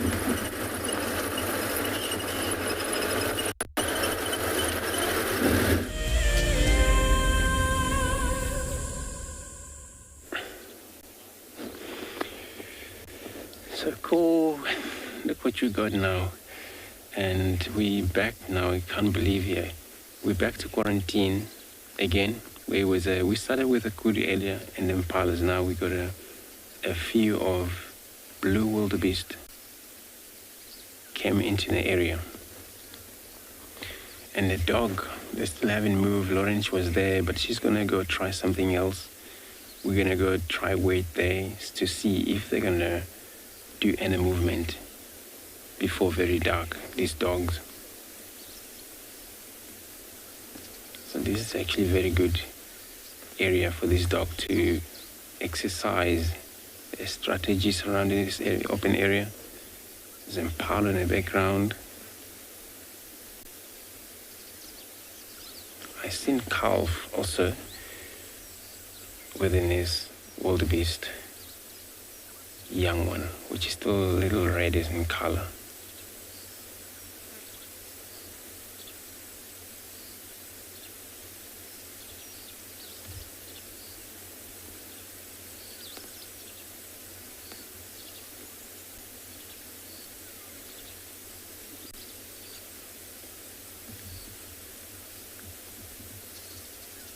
See the calf, the young one there.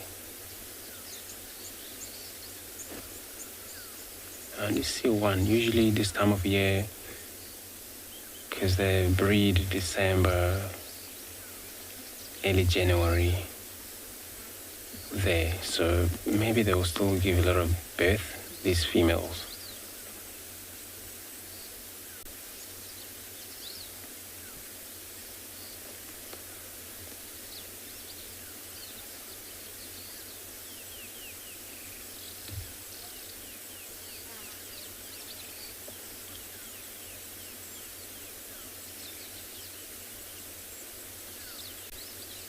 Now with a young one like this, as a group,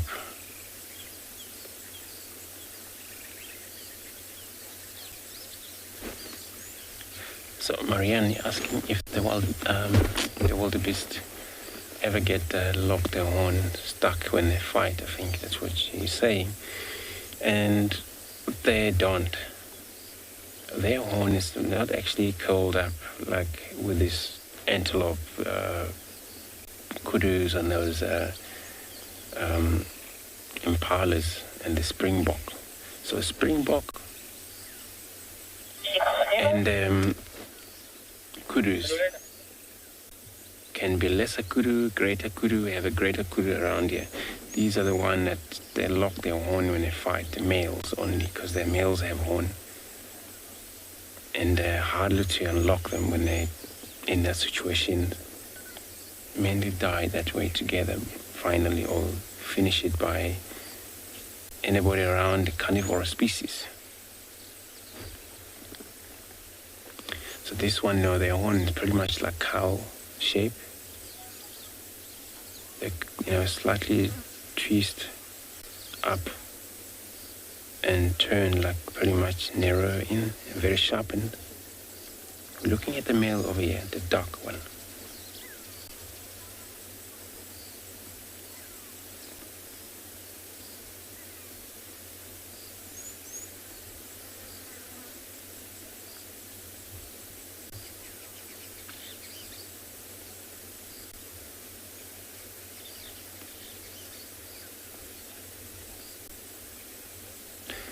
Nicanova, so you're asking why would they be still bright light in color when they're young? I'm not sure why, but all animals, they are kind of like pretty much different in terms of how they give birth to. So they have a young coat, where wild dogs would be the same, and with a hyena would be the same. With a lion also would be the same. There's shivery, or they shared the first coat, birth coat, and then of course then they gain the adult coat. So this is what is happening here. But of course there's a good question, because now we're looking at a very much now far different color. You look at the young one, you would think from the distance you're looking at the Impala, because now they're slightly color is Impala. But yeah, it's probably because of their young age. They will change as they grow up.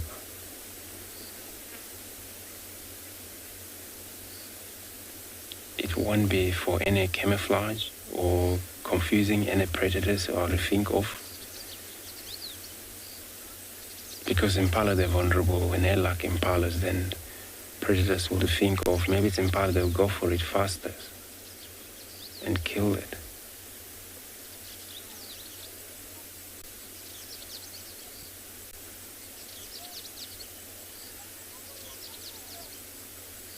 And there is no such defensive mechanism for the young one. It's within a cheetah where, cheetah cubs, when they're young, you would mistake them. Thought you're looking at the honey badger, which is one of the very mean creature out here. So lions, they don't want to play with them so much. And that's sometimes there's a more likely cheetah's baby survive because of that. When lions looking at them and so young, or even a hyena, then their mind ring, that's one of the animal we don't want to mess with. It's a honey badger. And this is when they're still young.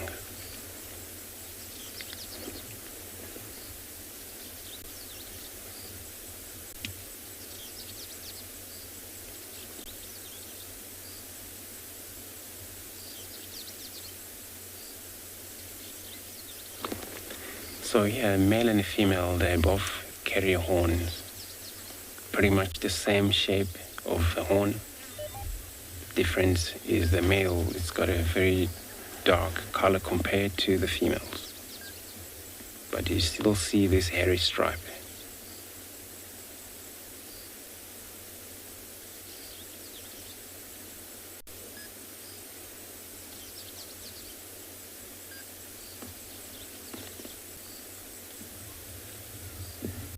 Now the sun is penetrating, very nice.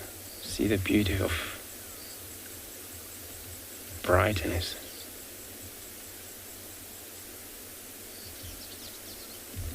We're in the far east on the horizon, you can see the dark clouds coming in. We might actually have a shower later on, maybe midnight. We're looking at the east, that's Mozambique back there.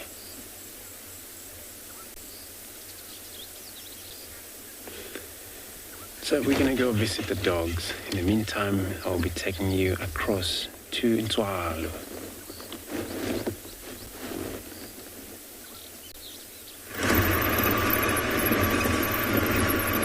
Okay, guys, so I think we've gotten to that point where we are going to love and leave the cheetahs for now. We're not having any luck locating them. There is a female ostrich walking way over there.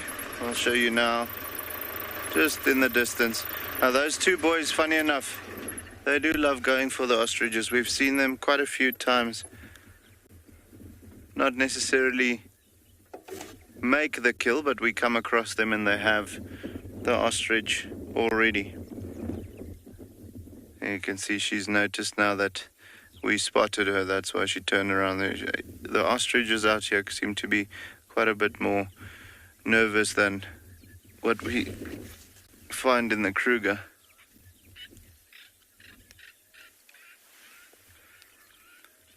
Jerome, so yes, to answer your question, the cheetah population in Ntwalo is very healthy. Up to the point where they are actually hunting things like springbok and so on so much that we see their numbers declining now. So we'll have to either, make a plan to relocate some of the cheetahs that we've got around here to other game reserves that need cheetahs, or up the population of springbok somehow. Maybe, with the numbers dropping, the cheetahs now will start concentrating a little bit more on gemsbok calves or eland calves or red hartebeest or blue wildebeest, those types of things, which will be a little bit more challenging because it's larger animals. Even if they go for the babies, the moms can still defend them quite effectively. But that's the way of the bush to sort it out. However, to come back to what you were asking, yes, absolutely. Very healthy population of cheetah at Ntwalo. so much so that they are hunting quite effectively, and we can visibly see things like the springbok numbers going down now. So I think very soon we'll be in the privileged position to help other game reserves out with cheetahs, wild cheetahs that are used to hunting by themselves and so on. Nowadays it's so difficult to come across these cheetahs. I remember when I was working in the Pilanesberg, we had to wait quite a while for a cheetah that was ready to introduce into the reserve to be a possible mate for the two boys that we already had there. So hopefully soon that would be great. If we can help out some of the other game reserves, but we'll have to see. It's not up to us. That's our conservation team that will make that decision. They'll also monitor the cheetah population a little bit more closely and know almost exactly how many we've got on the reserve, or get a rough estimate of how much we have, and know what to do from there. But from what we've just seen here around the mountainous areas, there's quite a healthy population over here. And I mean, now I'm not even talking about when we go to the far southwest. We very seldomly drive to that point to look for things like cheetahs. It's mostly when we go looking for the wild dogs or something like that, because we've got enough cheetahs close to the lodge or close to the mountains to be able to have regular sightings for them. And that also causes these cheetahs to be slightly more relaxed with the vehicles because they get seen more often, whereas the ones in the southwest, they might get born and grow up and have maybe 2 encounters in 4 years of a vehicle, and then most likely it'll be a security vehicle. So it's difficult to keep them relaxed with the cars. We saw now during lockdown, even the ones that we have around here that we used to see often, with us not having game drives vehicles apart from this one driving around so much, they were seen less often, and that caused them to form a little bit bigger space in their personal bubble when it came to the vehicles. They're back to normal now because we've been driving now for over 3-4 months almost. So the situation has gotten better, but they were definitely a tiny bit more wary of the vehicles just as we opened the doors to our guests again. But yeah, very healthy population of cheetah at Tswalu, so much so that we don't need to worry about them reproducing or so on. The females are very, very successful in reproducing. But yeah, guys, we're going to see if we can find something, maybe a bat-eared fox or so. If we do bump into something, we'll let you know. For the meantime, we're going to go somewhere else, okay? Well, we'll give them some space there. So, everyone, look at now what you got. We're so lucky, with the dog. They were in a thicket when Lauren left them, and now they come out. It's all about hunting. So we're going to see they're heading in a direction of where the antelope is. So we're just going to take it easy. See them, watch them, how they forage through these grasses.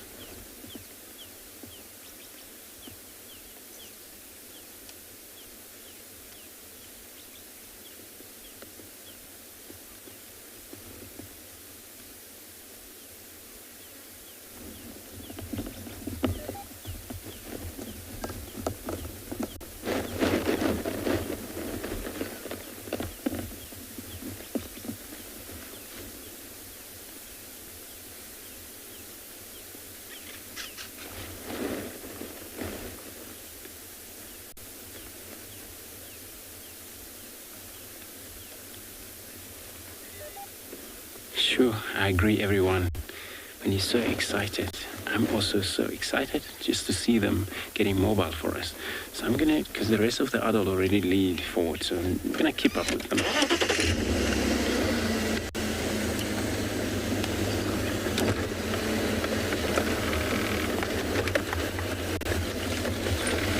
Sure. So they're running exactly the direction of where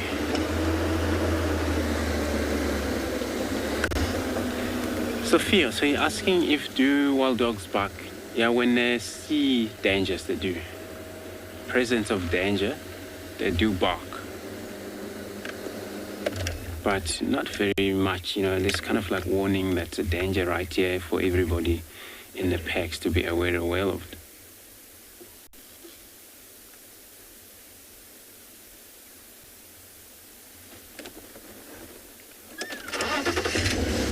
Just waiting for this one, and then we can go around.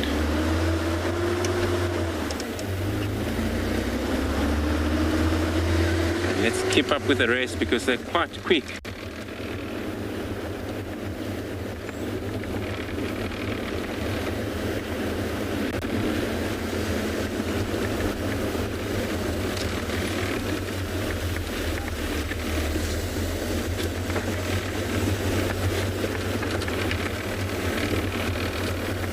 All the Impalas are this side.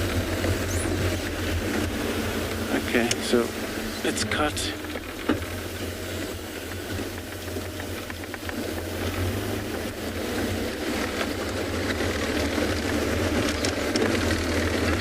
Quite a big and open area, yeah?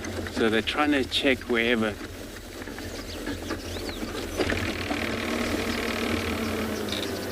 So you're asking how often do the wild dogs hunt?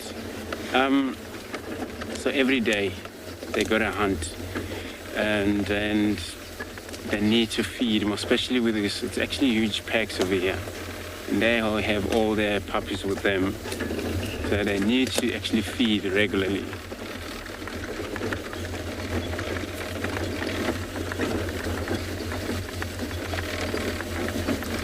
So depend on what they get. Size of prey species. Full-grown impalas would sustain the whole member. It's about 15 of them here, I think, including all of these puppies.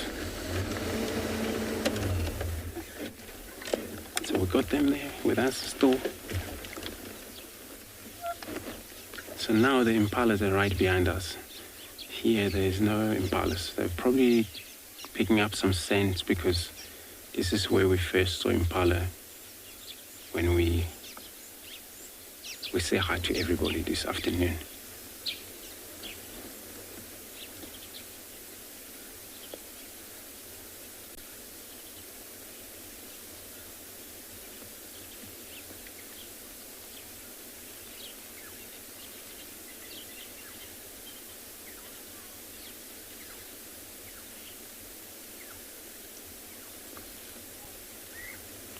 So if they get an impala, which is weigh anything from 60 kilogram,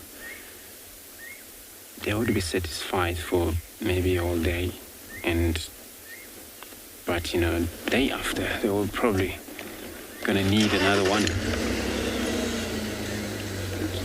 Forward again.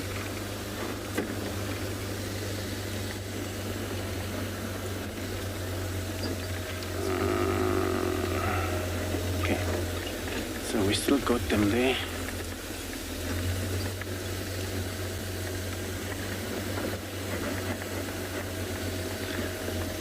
Livio is asking if the packs of wild dogs can kill a lion. No. They're actually they respect so much when a big cat such as a lion. They don't really tolerate lions or play around with lions. Even if it's a lioness, they will try and avoid it immediately. It's quite dangerous for them out here.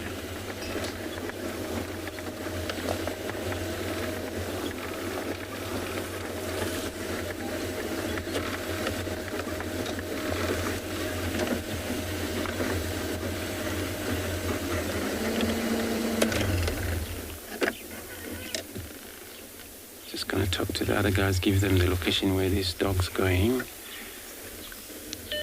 They are able, there's Madach now, they're just close to the Vietnam axis on quarantine. So they're heading north.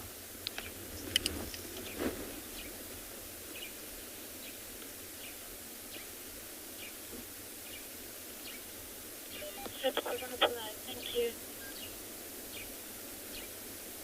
So where they're going, they're heading on the other side, that's where we stay.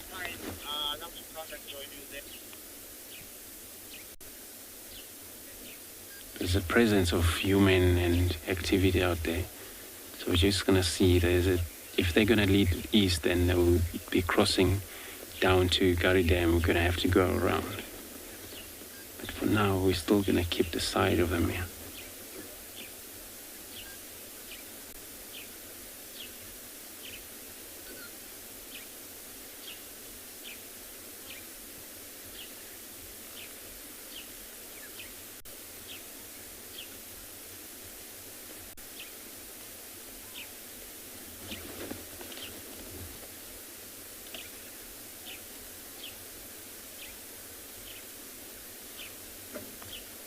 They're so cool and picking up the scent, so they will definitely know exactly what they're doing.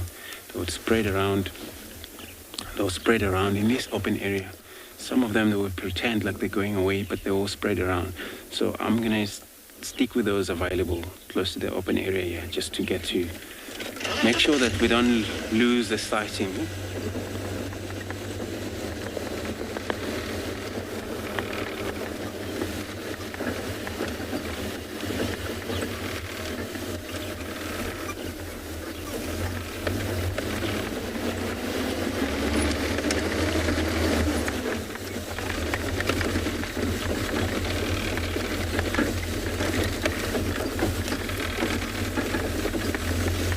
So I'm gonna keep up with these dogs. I'm gonna be sending you across to Swallow.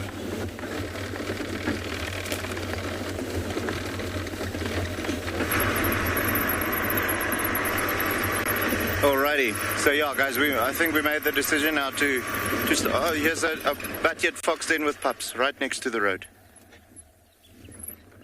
Look at that. Look at the baby there, guys. Look at how cute that is. Oh my soul, that was the perfect time to come over, Jared. This was perfect timing. And so relaxed. You don't often, typically, you'll find them, I'm not going to move at all at the moment, but typically you'll find them ducking into the den sites quite quickly.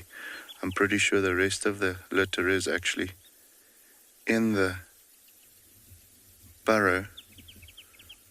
This is just so cool. Guys, to give you an idea, they're probably about 5 meters away from us. I mean, this is just epic. Cutest little thing though, eh? Look at how small that is. I mean, his ear... Well, let's do this. If I make a fist, my fist will be much larger than what his head is almost at the moment. So that'll give you an idea. They're more or less the size of like a Yorkie, a Yorkshire Terrier. And I see the other adult as well. He's just a little bit in front of us, but we're going to stay with this little guy for now. So, and there's the other puppies as well. Never mind, the other pups are also out in the grass. See, they're at our 2 o'clock. Just over my head. You can just see them moving in the grass. They might actually come down to the den site now. Oh, this is so cool. So this might be, here by the burrow system, might be Mommy's little boy. Peach Bunny, you are absolutely right. They are the most adorable things. I mean, you just want to take one of them home, but we can't do that. It's amazing just to have them out here and to be able to see them like they are. Especially this little guy here by the burrow. He's just the cutest. Now he's starting to relax. He's moving around. And then dropping back down again. Look at how cute that little guy is. So yeah, probably, well, if I had to say, probably Mom and one of the little ones. And then Dad and the other two.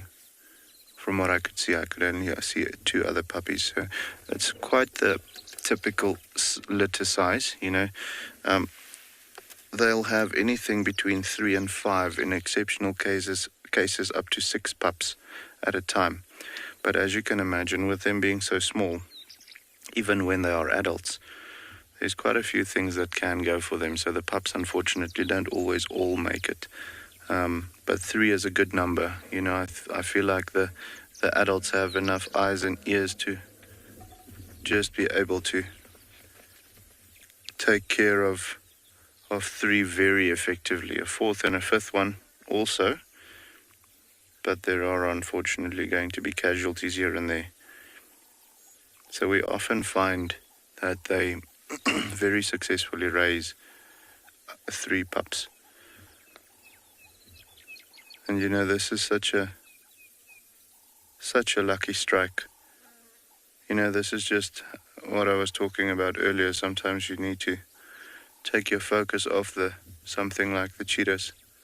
And just when you come around the corner, there's going to be a sighting like this. And I am completely honest when I'm saying this is by far the best bat-eared fox sighting I've had in my life. The most relaxed, and especially with the pups being so relaxed. We were actually heading towards another burrow system or den site of another set of bat-eared foxes now to see if they are out, and I was actually thinking that they're quite relaxed and they will allow you up to about maybe, I want to say 25-30 meters before the pups start ducking into the burrow. So you can imagine how big of a surprise this is to have them so close by and not have a worry in the world. There's definitely something bothering the adult around the ears. You can constantly see her pulling her ears funny and then scratching it and then flicking it and so on. Quite a bit of, I think, fly activity around. Shape. See if the pup follows her. Come on, little guy. Oh no. I hope she hasn't left. Oh, she listened to him calling.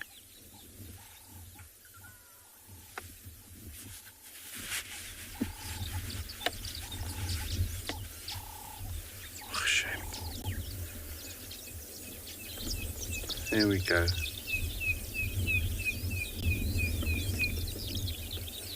Oh.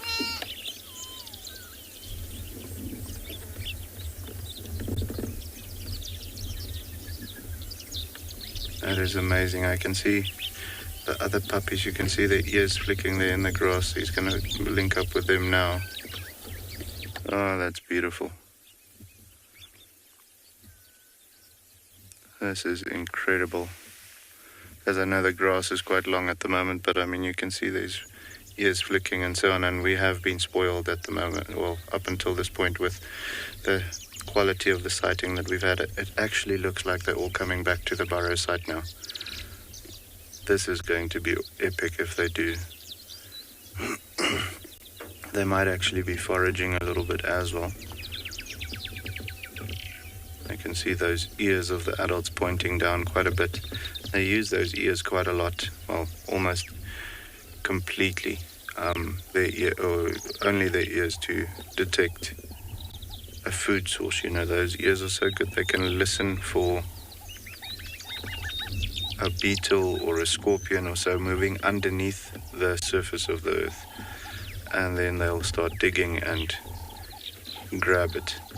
You know, obviously if there's a little gecko running past or so, they'll see that and they'll go for that as well. So it's not like they exclusively use their ears, but when it comes to finding the insects or the beetles or so underneath the soil, they almost exclusively use their ears.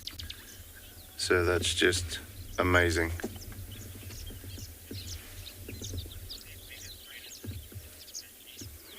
So Misty, the biggest predators around here, I want to say it's going to be something like a raptor. So maybe a black eagle or a Varro's eagle, or as they are called now. At night, because they're mostly active during the evening, you'll find the giant eagle owls, or also, again, they are now called the Varro's eagle owls. That's an owl with a couple of pointy ears, and they sit about, I want to say, close to 80 centimeters high. So I've seen those owls actually in the Sabi Sands hunting and killing vervet monkeys. So that's very much the size, if not larger than the bat-eared foxes. However, interestingly enough, when we go a little bit further towards the Botswana and Namibian border from where we are, at a place called Galagadi Transfrontier Park, there the bat-eared fox is considered to be a staple diet for the leopards in that area. So they almost exclusively feed on them.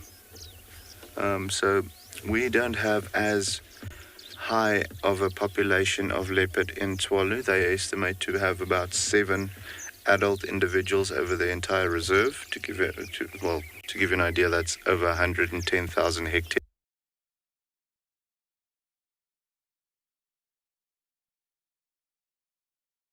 Okay.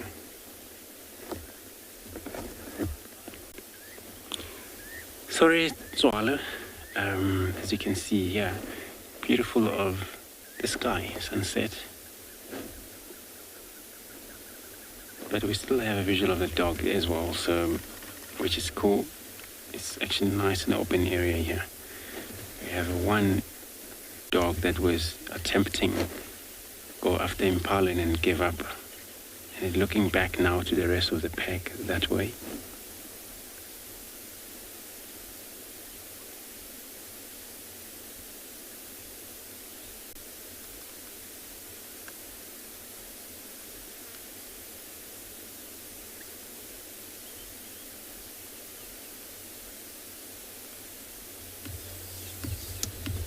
Now it's gonna move. We're gonna stick with it. Catch John Jam one towards you. Try to stick with him.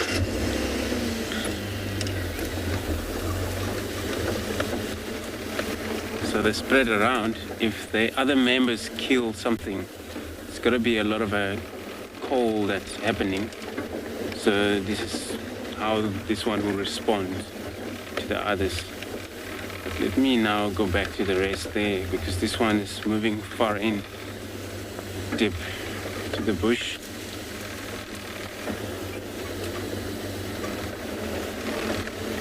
So we're gonna try stick with them, but you know, once the dark take places, we're gonna leave them. We won't stay with them in the dark. For their own safety reasons, they need to try to make sure they survive out of this situation. Being so much of a big cat around them.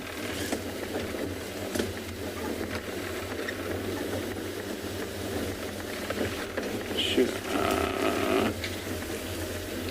Let me see if I can go back to the road so I can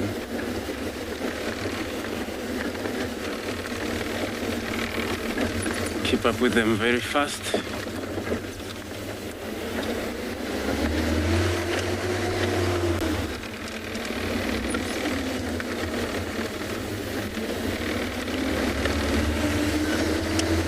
There's another slightly open area where they're just off to now.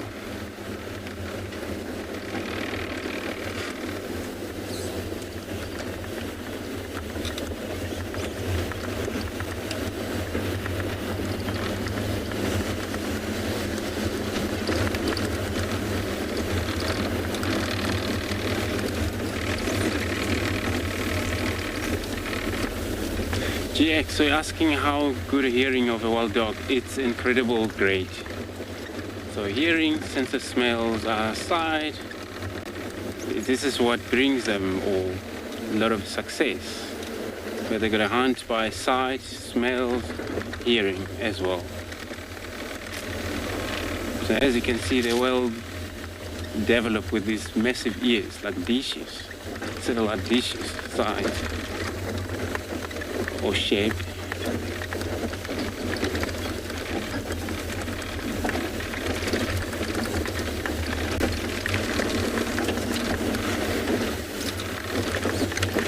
Oh.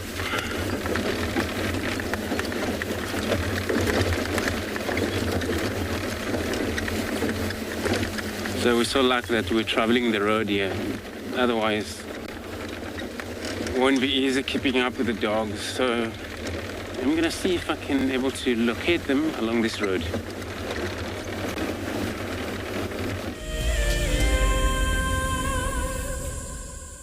Have you been watching Wild Earth and dreamt of being right there on safari with one of the guides? Well, now you can. Wild Earth is offering you a chance to buy a ticket to dream. You or a friend can hop on board a live Wild Earth show and join our guide on safari. The ticket is redeemable at any of our locations anytime in the future. Only a limited number of tickets are available, so don't wait. Get your ticket now and start dreaming. Terms and conditions apply. The new year has arrived, and with it comes all kinds of other new beginnings. From hyena cubs to meerkat pups, the bush is full of new life. If you want to find out more, then sign up to be an explorer and join our New Beginnings Fireside Chat. Tristan and Steve will be looking at what's new here in the wilderness as we enter 2021. Join them on the 17th of January, straight after the Sunset Safari. This is Rusty. He's my favorite vehicle, and we've been through all the good times here in the bush. Now, if you feel a connection to Djuma Game Reserve like I do, then we have a fantastic opportunity for you. You can have your name engraved on a brushed metal plaque just like this one, and we will attach it to Rusty so you can always be with us on safari in spirit. We will even send you a digital photograph once your plaque is mounted on Rusty. Spaces are limited, so grab your spot now. Do you dream of traveling to a far-flung wilderness location where life continues as normal? A place where you can escape to nature and breathe. If you become a Wild Earth explorer, then this could soon become a reality. Subscribe today and stand a chance to win regular travel prizes.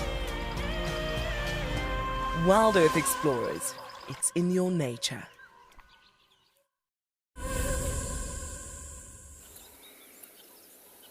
We're just sitting here at Chitwa Dam admiring this greenbacked heron.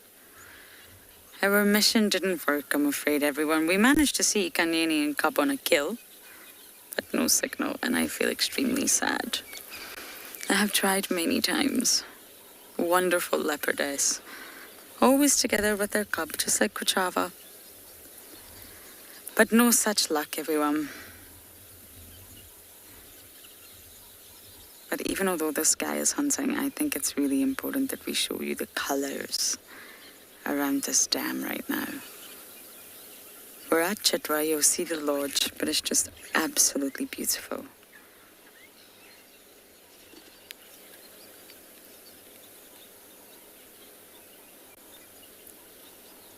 I'm actually just going to stay silent, get my breath back, and let you guys enjoy the sounds of the dam.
Many of you are saying it looks like a painting.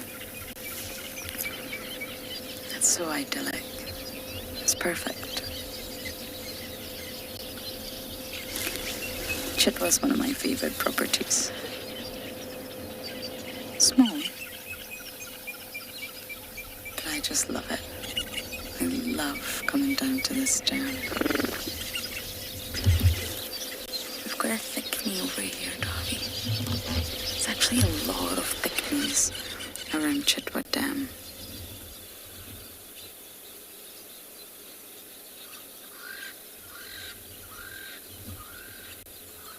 Beautiful birds. I'd love to have legs like that. Okay, we're gonna leave the dam, and for now, back across the Andrew.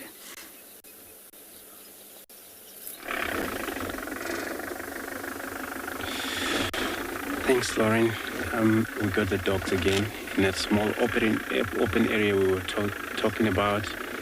They're still up on the move. And then all scattered all over them, especially the bigger one. They're moving through grasses. And there was no such sign here of an antelope. But they have good sense of smell, so they probably know what they're doing.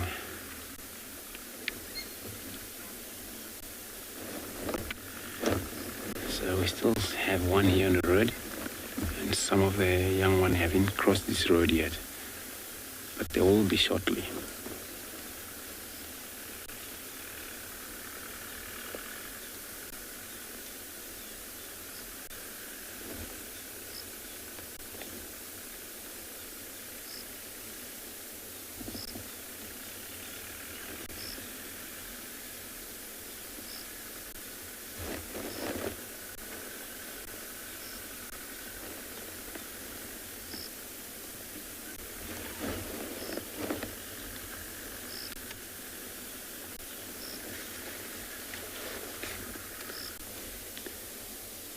Crossing the road.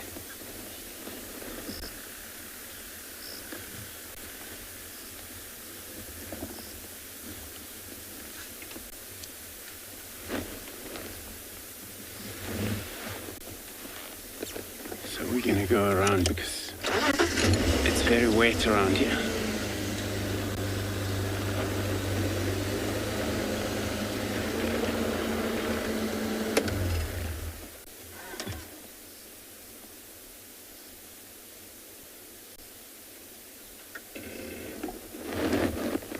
These young ones, they're always far in the end, but they also stop listening for their parents.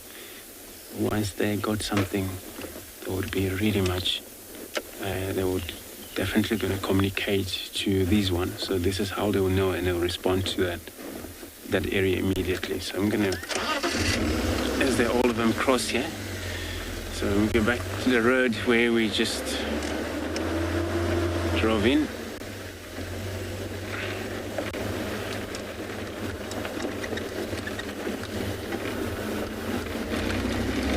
Faster because they're also fast.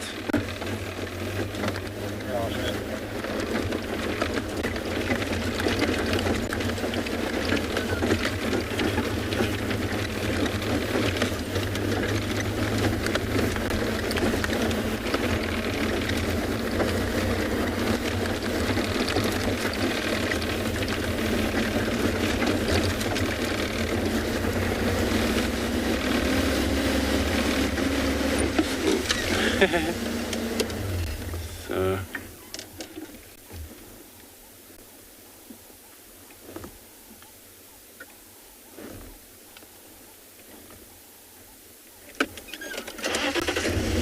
better keep up with this.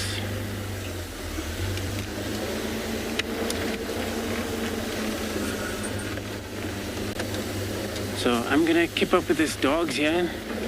While you still have a light, I'm going to be sending you across to Ntwalu.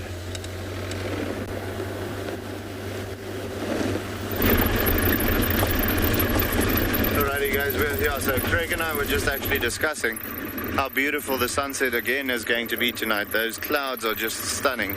It's not close to where that is going to be at the moment, but look at that, just as a,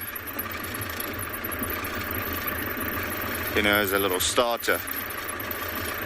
But yeah, we're still heading on. Those bat-eared foxes, by the way, they moved on. They started foraging, so they moved away from the vehicle. So with that being the case, we weren't going to stick with them.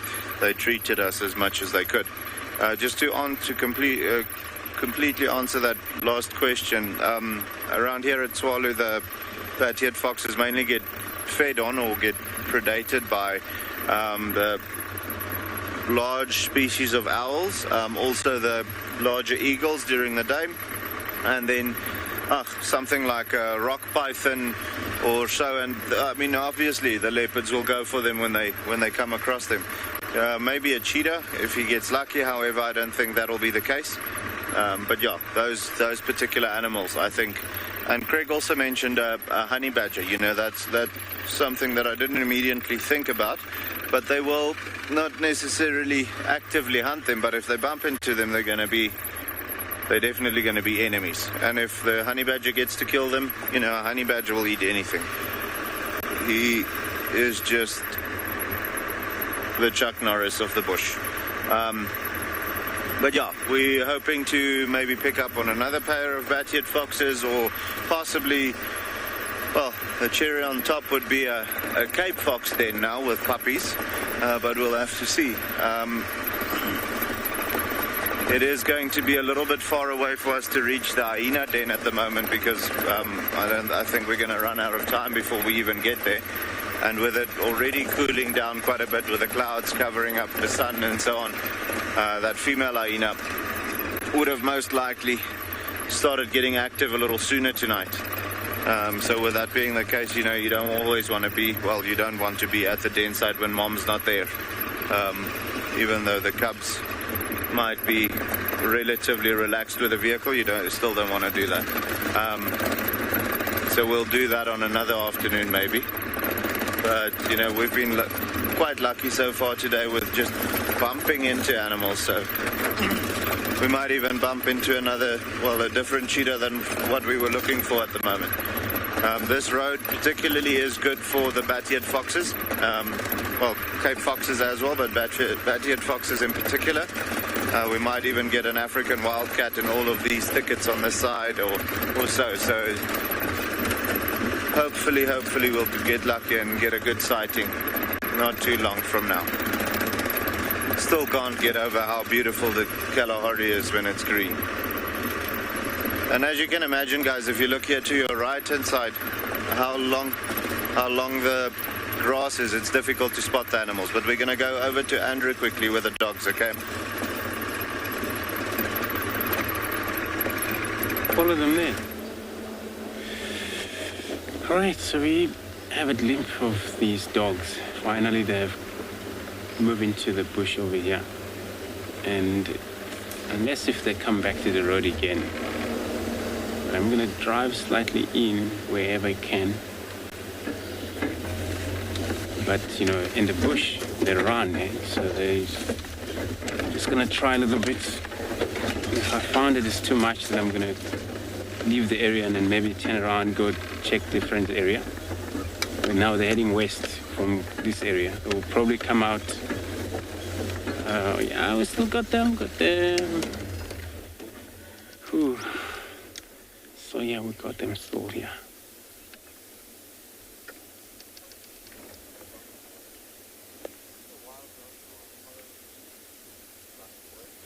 Johnny Boy asking if we think they're following a scent of an antelope. It happens because they ran this way from that area. The whole Impala ran in this direction over here. As you can see, when they move and stop. It happens sometimes they lost scent and they have to relocate the scent again. And this is how they'll be behind the Impalas.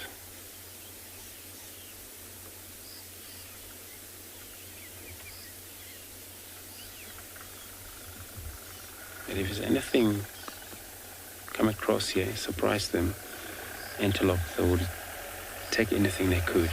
It's not specific right now.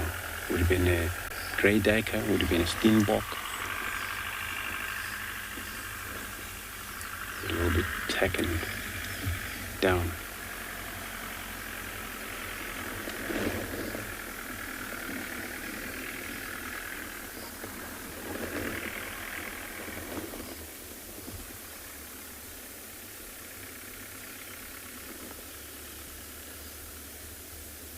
Still have a visual one, but they're pushing further to move.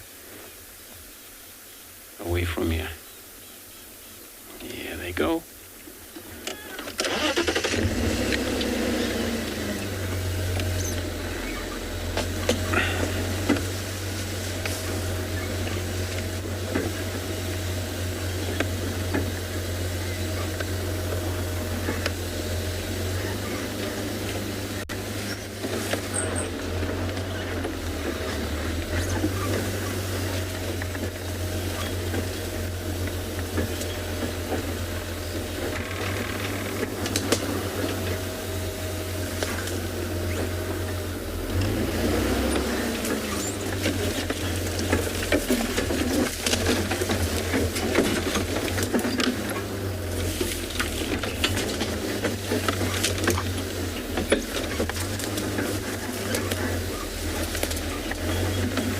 Want to see if we can have a glimpse of them again, but like this we can't keep up with them, so I'm gonna go around. Guys, we're losing them this way. I'm gonna be sending you across to Lauren.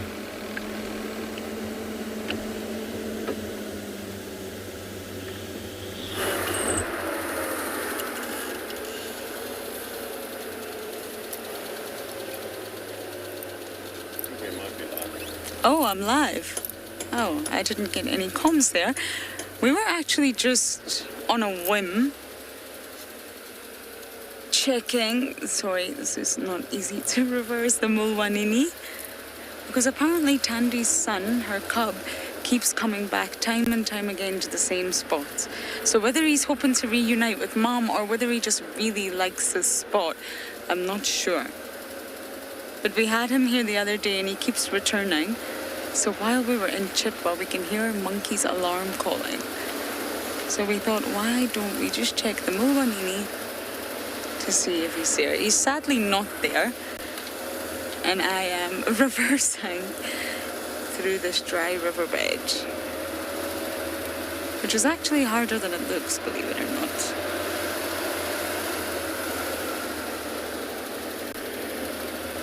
And my last protocol has not been a lucky day.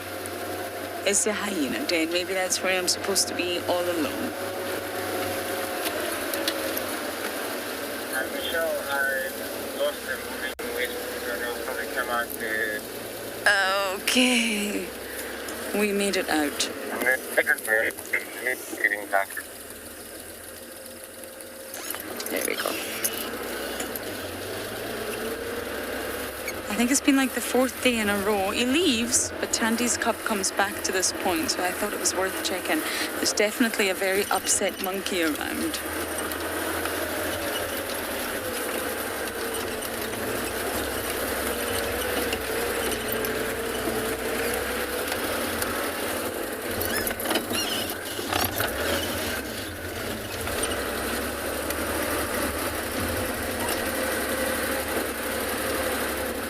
Yes, many of your comments in the summer makes it difficult. I've had one of the most incredible stints here over Christmas and New Year. I've been very, very lucky.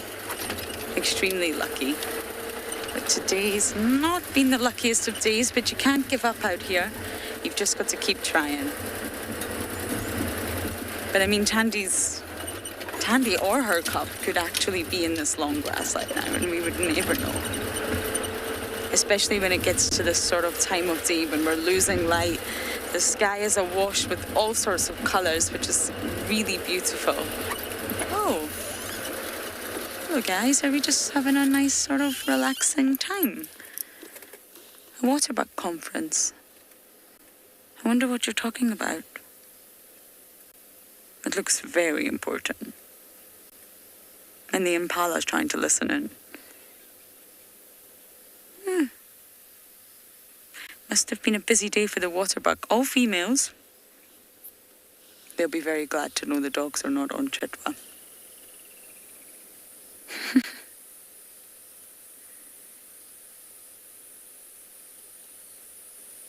This must be where they rest for the night, nestled into the long grass, but always keeping a watchful eye out.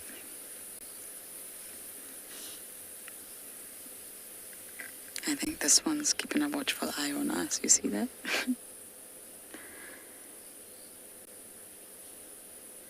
Impala, where's the rest of your herd? I think you've got a little bit muddled here.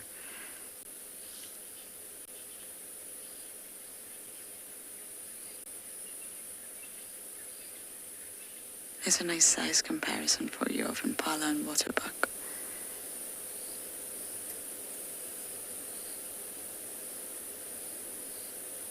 What's wrong, ladies? Do you know something that we don't? I imagine that's very much the case.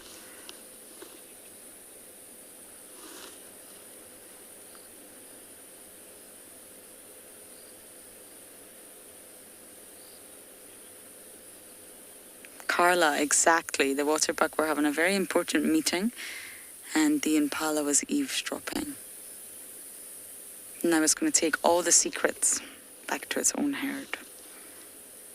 Why are they all so alert all of a sudden? I think it's because of us. There's definitely something on Chitwa. This monkey was very, very unhappy. But as to what or as to who, I do not know.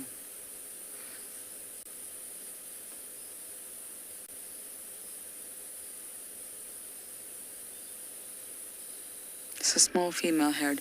The one on the left, Davy, looks very young. A young female, I think.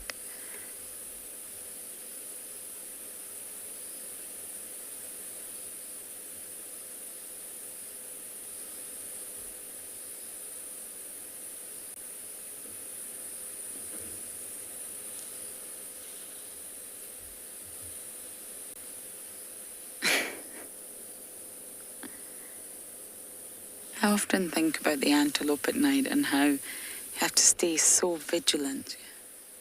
If you lose light, you have to really rely on your ears and your smell and constantly be aware of your surroundings. Situational awareness.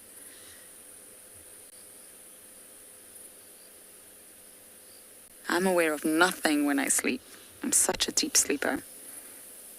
I sleep through fire alarms, phone alarms. I wouldn't make a very good antelope.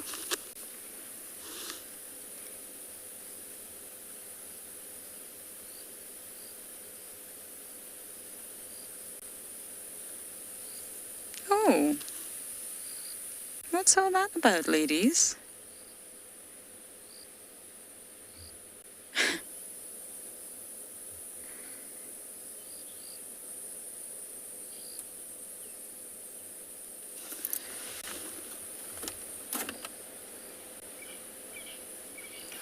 Beach Bunny, I actually know that about you. I know the waterbuck is your favorite antelope. I also love them. That love heart knows. How could you not? But then I love them all. It's so difficult to choose. But Beach Bunny, yes. Waterbuck is your favorite.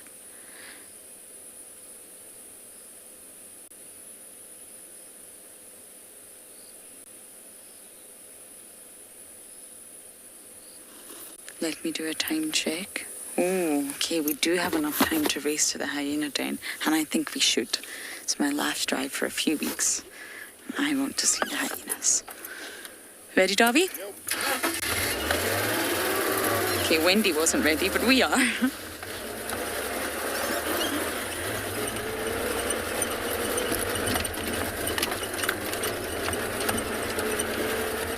This is the most beautiful sky I've seen in a few days.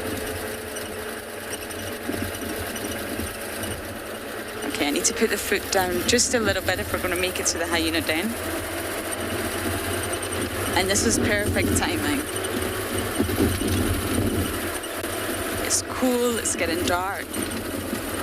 It's a perfect time for that den to be active.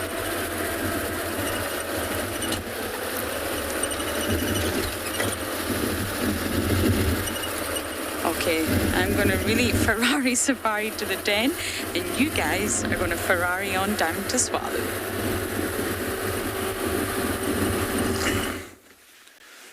Guys, just have a look at how cool this is. This is super far away. I mean, we're standing against the foot of the one dune on the road, and way across the dune street, on top of the other dune, you can just see that silhouette of the oryx standing over there. You know, that's such a typical Kalahari scene, with the oryx on top of the dune against the, well, at the moment more a purplish light at the back, but against the blue light most often, or against the sunset or so on. You know, just stunning to see that. For us, I mean, you guys can probably see it better on the screen at the moment. It's so far away for us. It's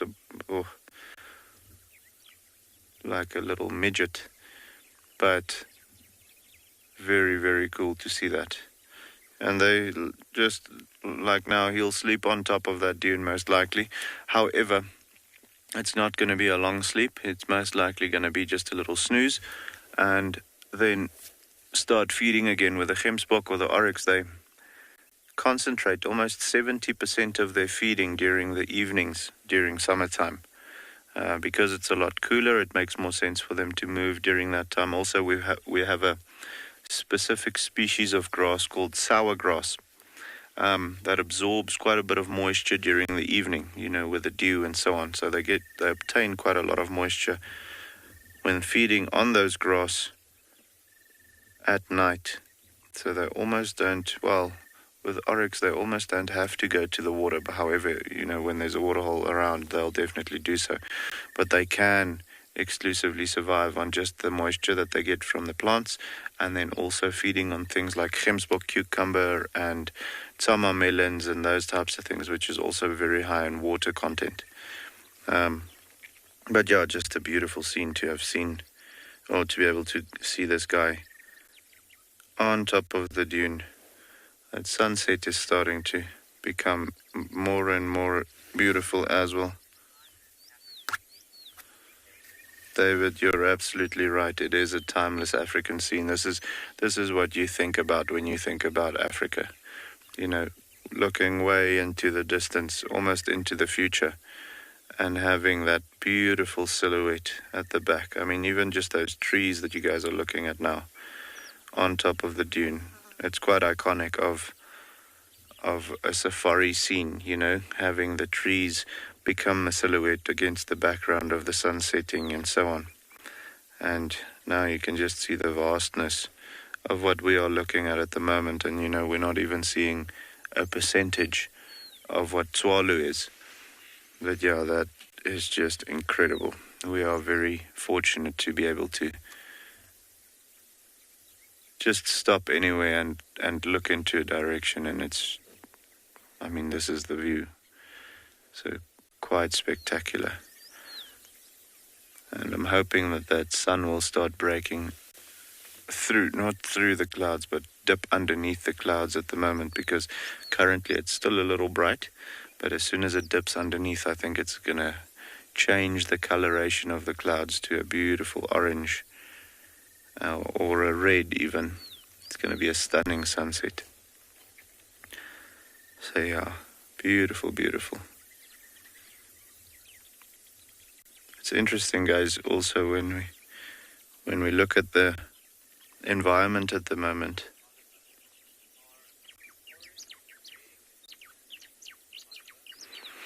Oliver, to answer your question, oryx are very specific in the areas in which they occur. So they absolutely occur in more dry conditions.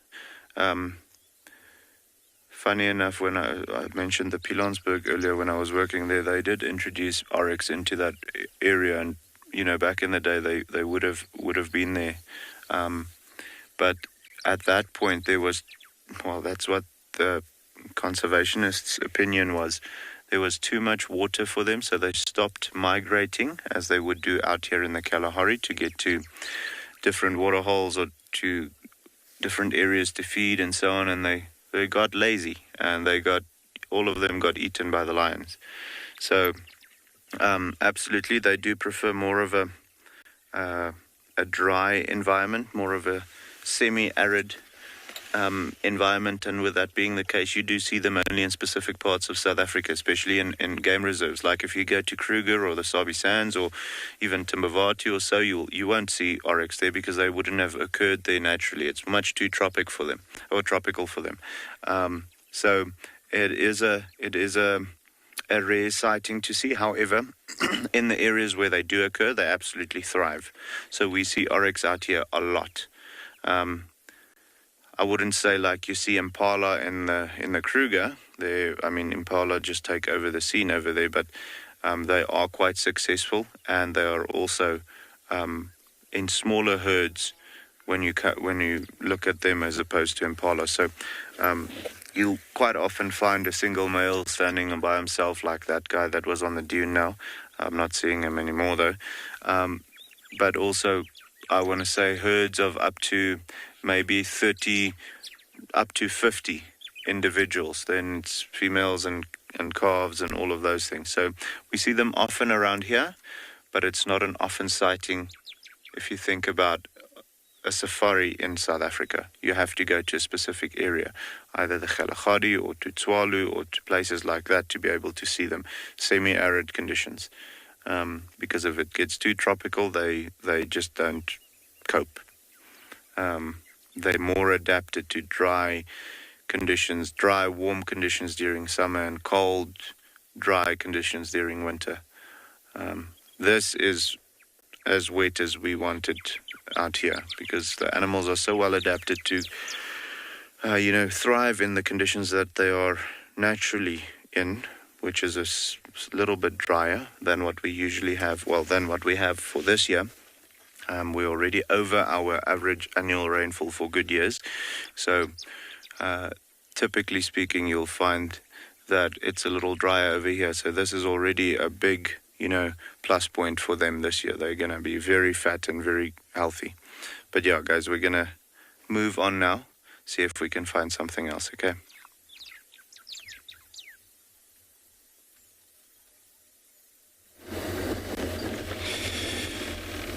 Cool, so thank you so much. Well, Kalahari has been so lush. We're looking in this area now where it's already using a spotlight. We can't shine any further because it's covered green and a lot of thick grasses and trees all green. And this is how we're going to be operating now. So I have to leave the dogs, but I don't think they will be in a property tomorrow unless if they change their mind. And then when I leave them, they was about to cross to the west into Aratusa. So we're going to get an update probably. The guy's going to get an update tomorrow if they're going to be coming in back again the same evening. But they're desperately hunting for sure. They might maybe push on and on. They've been in that area.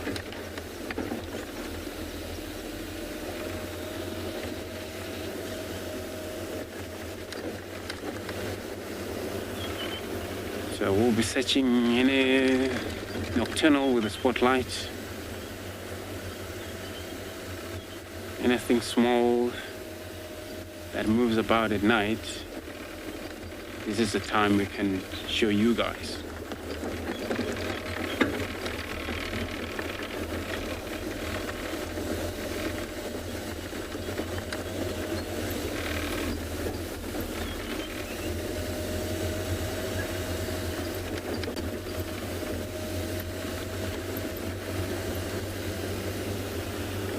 So I was hoping, this doctor can get anything around near quarantine where they can spend another day or night so that we can have them. It's always nice having dogs in the area.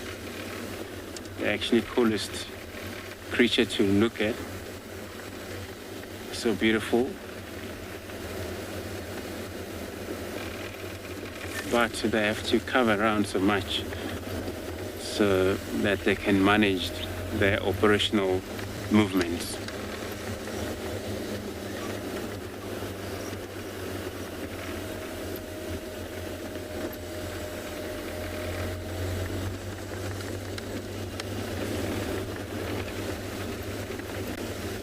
Tim, you're asking if we ever see wild dogs at night. Yeah, we do bump on them with a spotlight, but there's a policy where we don't shine at them at night. So they consider them as a day animal. But, if they're on the road, of course you got them and you're going to have to immediately switch the lights off and avoid the area, and let the other station as well there. Let the dog in that area, so they must even shine around.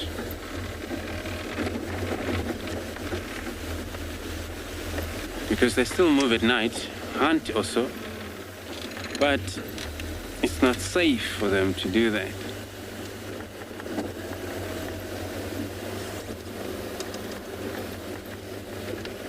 A lot of time they ran in the middle of the pride of lions. Many of them get killed in that situation.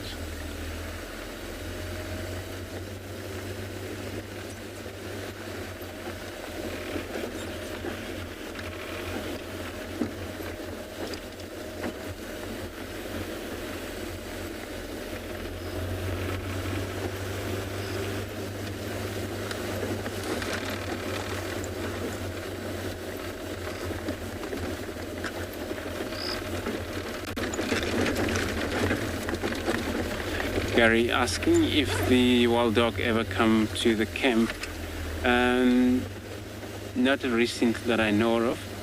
You know, if they do, it's probably when it's nighttime they can run across between the camp, and then yeah, that's not a problem. But they don't do that during the day, where there's a lot of activity there. Human moving around, trying to avoid the places where it's people. So, but when it's quiet, nobody around, they can move in and out. Or when it falls by the hunting, when it chase prey into the camp, they find themselves in camp. Even during the day, because they were chasing. When they chase, they don't have a control. These guys are just focusing on what they're trying to catch.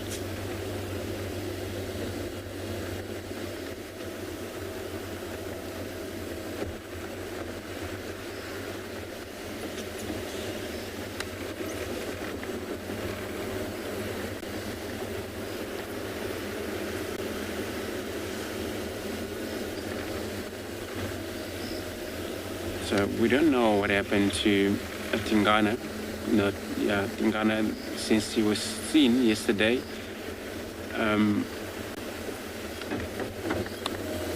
That afternoon, by some guys that were visiting the area where he lay down, and this morning he was gone. We could see where he lay down, but it could be far or not far.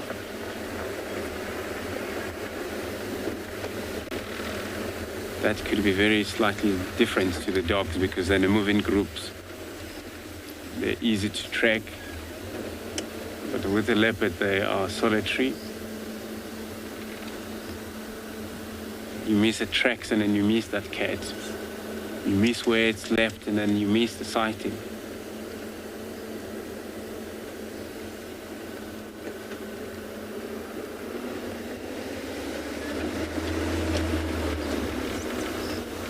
We got a spotlight, spotlight never lies.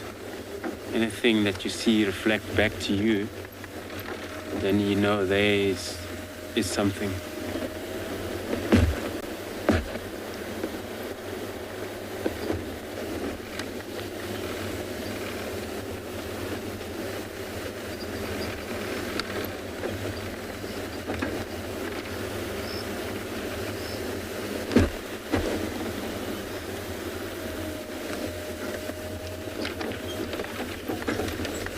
Most of the nocturnal animals, they move quite a lot at night, and it's because they're built a bit nocturnal, and so they're able to use their technique to move through the darkness.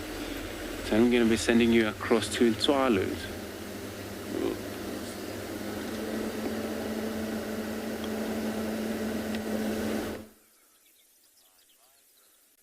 So yeah, guys, talking about oryxes. Here's one walking straight down the road towards us. See, this is now a typical scene of a single male. Most likely a dominant boy in this area. and he's possibly out patrolling, or he came now from the waterhole or something like that, and he's on his way back to wherever his territory is. But beautiful, that mask, eh? And you can see they very much walk the same way as a hyena, where they've got both right legs moving almost at the same time, both left legs. They've got a slight sloping back. Not completely though, but that will just help with their endurance a little bit. See, now he's noticed us. Stunning, those colors on the face and on the legs and so on. It almost looks like they drew lines. And he's quite a distance away still. He's about 100 meters away from us, but just beautiful.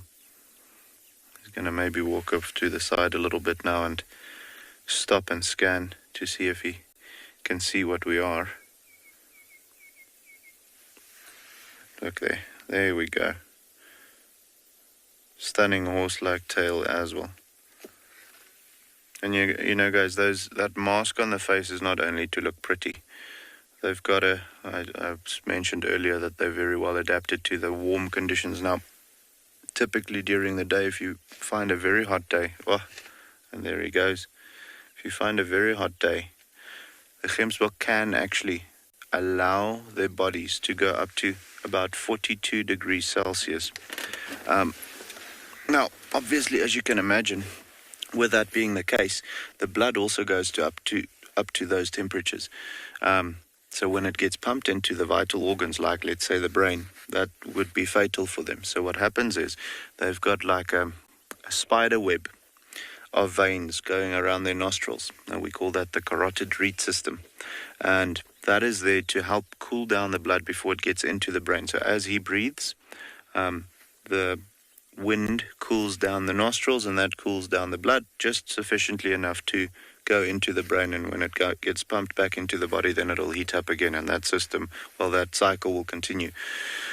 So that helps a lot, but also that black and white markings next to one another will definitely also cause hot and cold patches. You know, as you can imagine, the black will absorb sunlight, the white will reflect it, and that would then cause warm and cold next to one another, which in turn, wherever you have warm and cold next to each other, you'll find microturbulence start forming, or wind starting to form. So there's many winds blowing around or forming around his face during the day to take away the excess body heat that gets generated around that part, which will also help cool down that blood before it goes into the brain. So that is not only to look beautiful, it's actually quite a vital part of their survival. Just like zebras, they'll also make use of that particular cooling system. Giraffe as well, leopards as well. I've seen a photo one time where they took a thermal image of a leopard, and it's incredible how you can see that the temperature differences onto where the rosettes are, the black spots, and then where the yellow part of the body is. It's complete different temperatures on the skin. So that's incredible to see that be a factor. But yeah, guys, with him moving into the sunset, we're going to do the same thing. We're going to move on and see what else we can find, okay?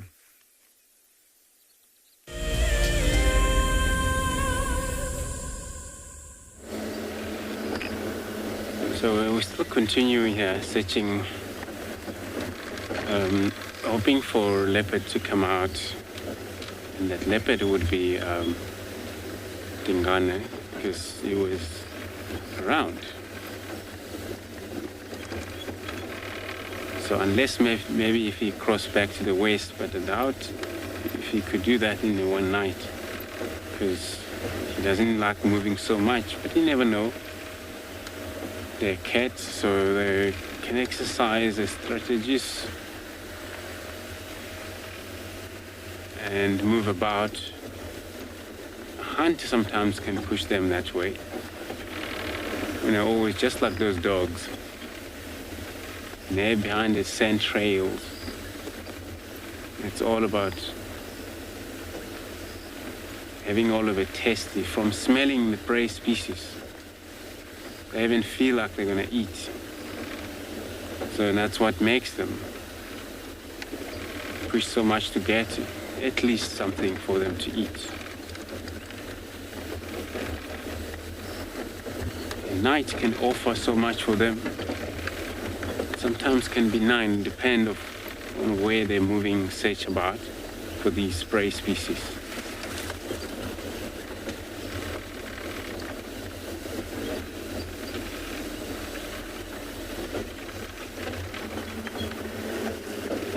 So yeah, I would love to see the ngane and in a move on a hunt, because every time we find him, he just reflects. Just hope we'll get lucky before.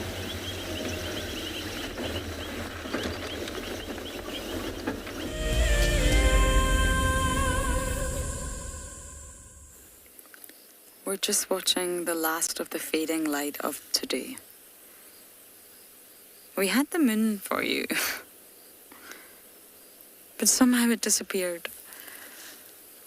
How the moon can disappear, I'm not sure, but we thought the sun's gone down, at least below the horizon, and this is a fading, dramatic skies over quarantine. The hyena den was not actually, the hyena den was active, but not with any adults.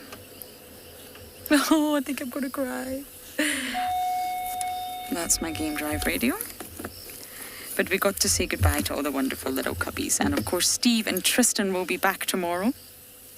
And I'm sure they will have a great time with you all and give you the most wonderful sightings. An all-boys team.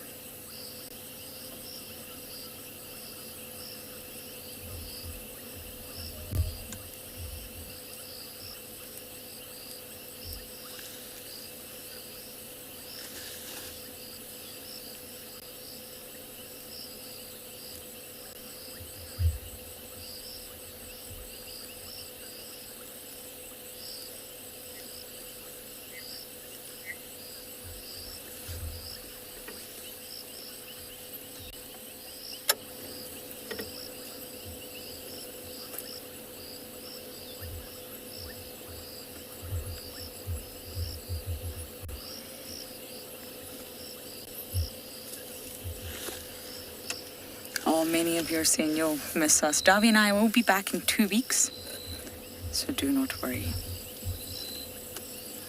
I'm sure Tristan will bring all his leopard luck.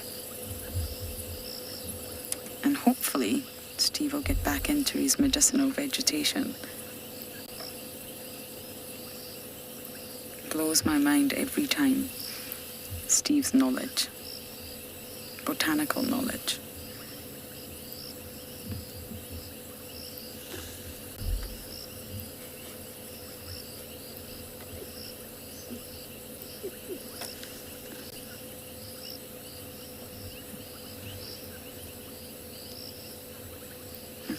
Let's do one last little bumble with our spotlight out and see if we can quite literally spot anything moving across quarantine. Oh, that's the Impala. I'm not going to spotlight you. No? Okay. Impala, you're on both sides.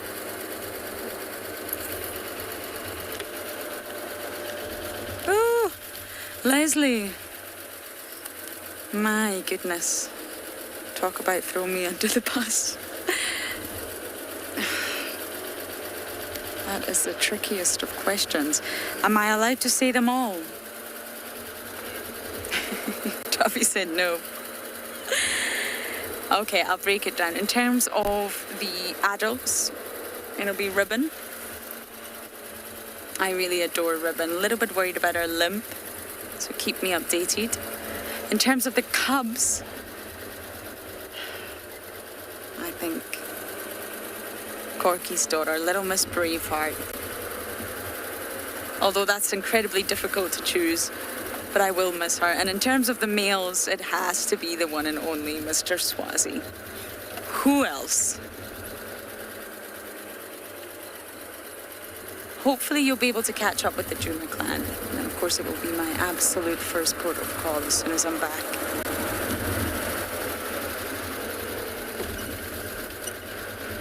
And that's it for today. What a drive across different locations. Thank you all for jumping on board. It's always a pleasure to have you here. We couldn't do it without you. So at least from Team Wendy, Darby and I, it's bye for now. Take care, and I'll see you soon.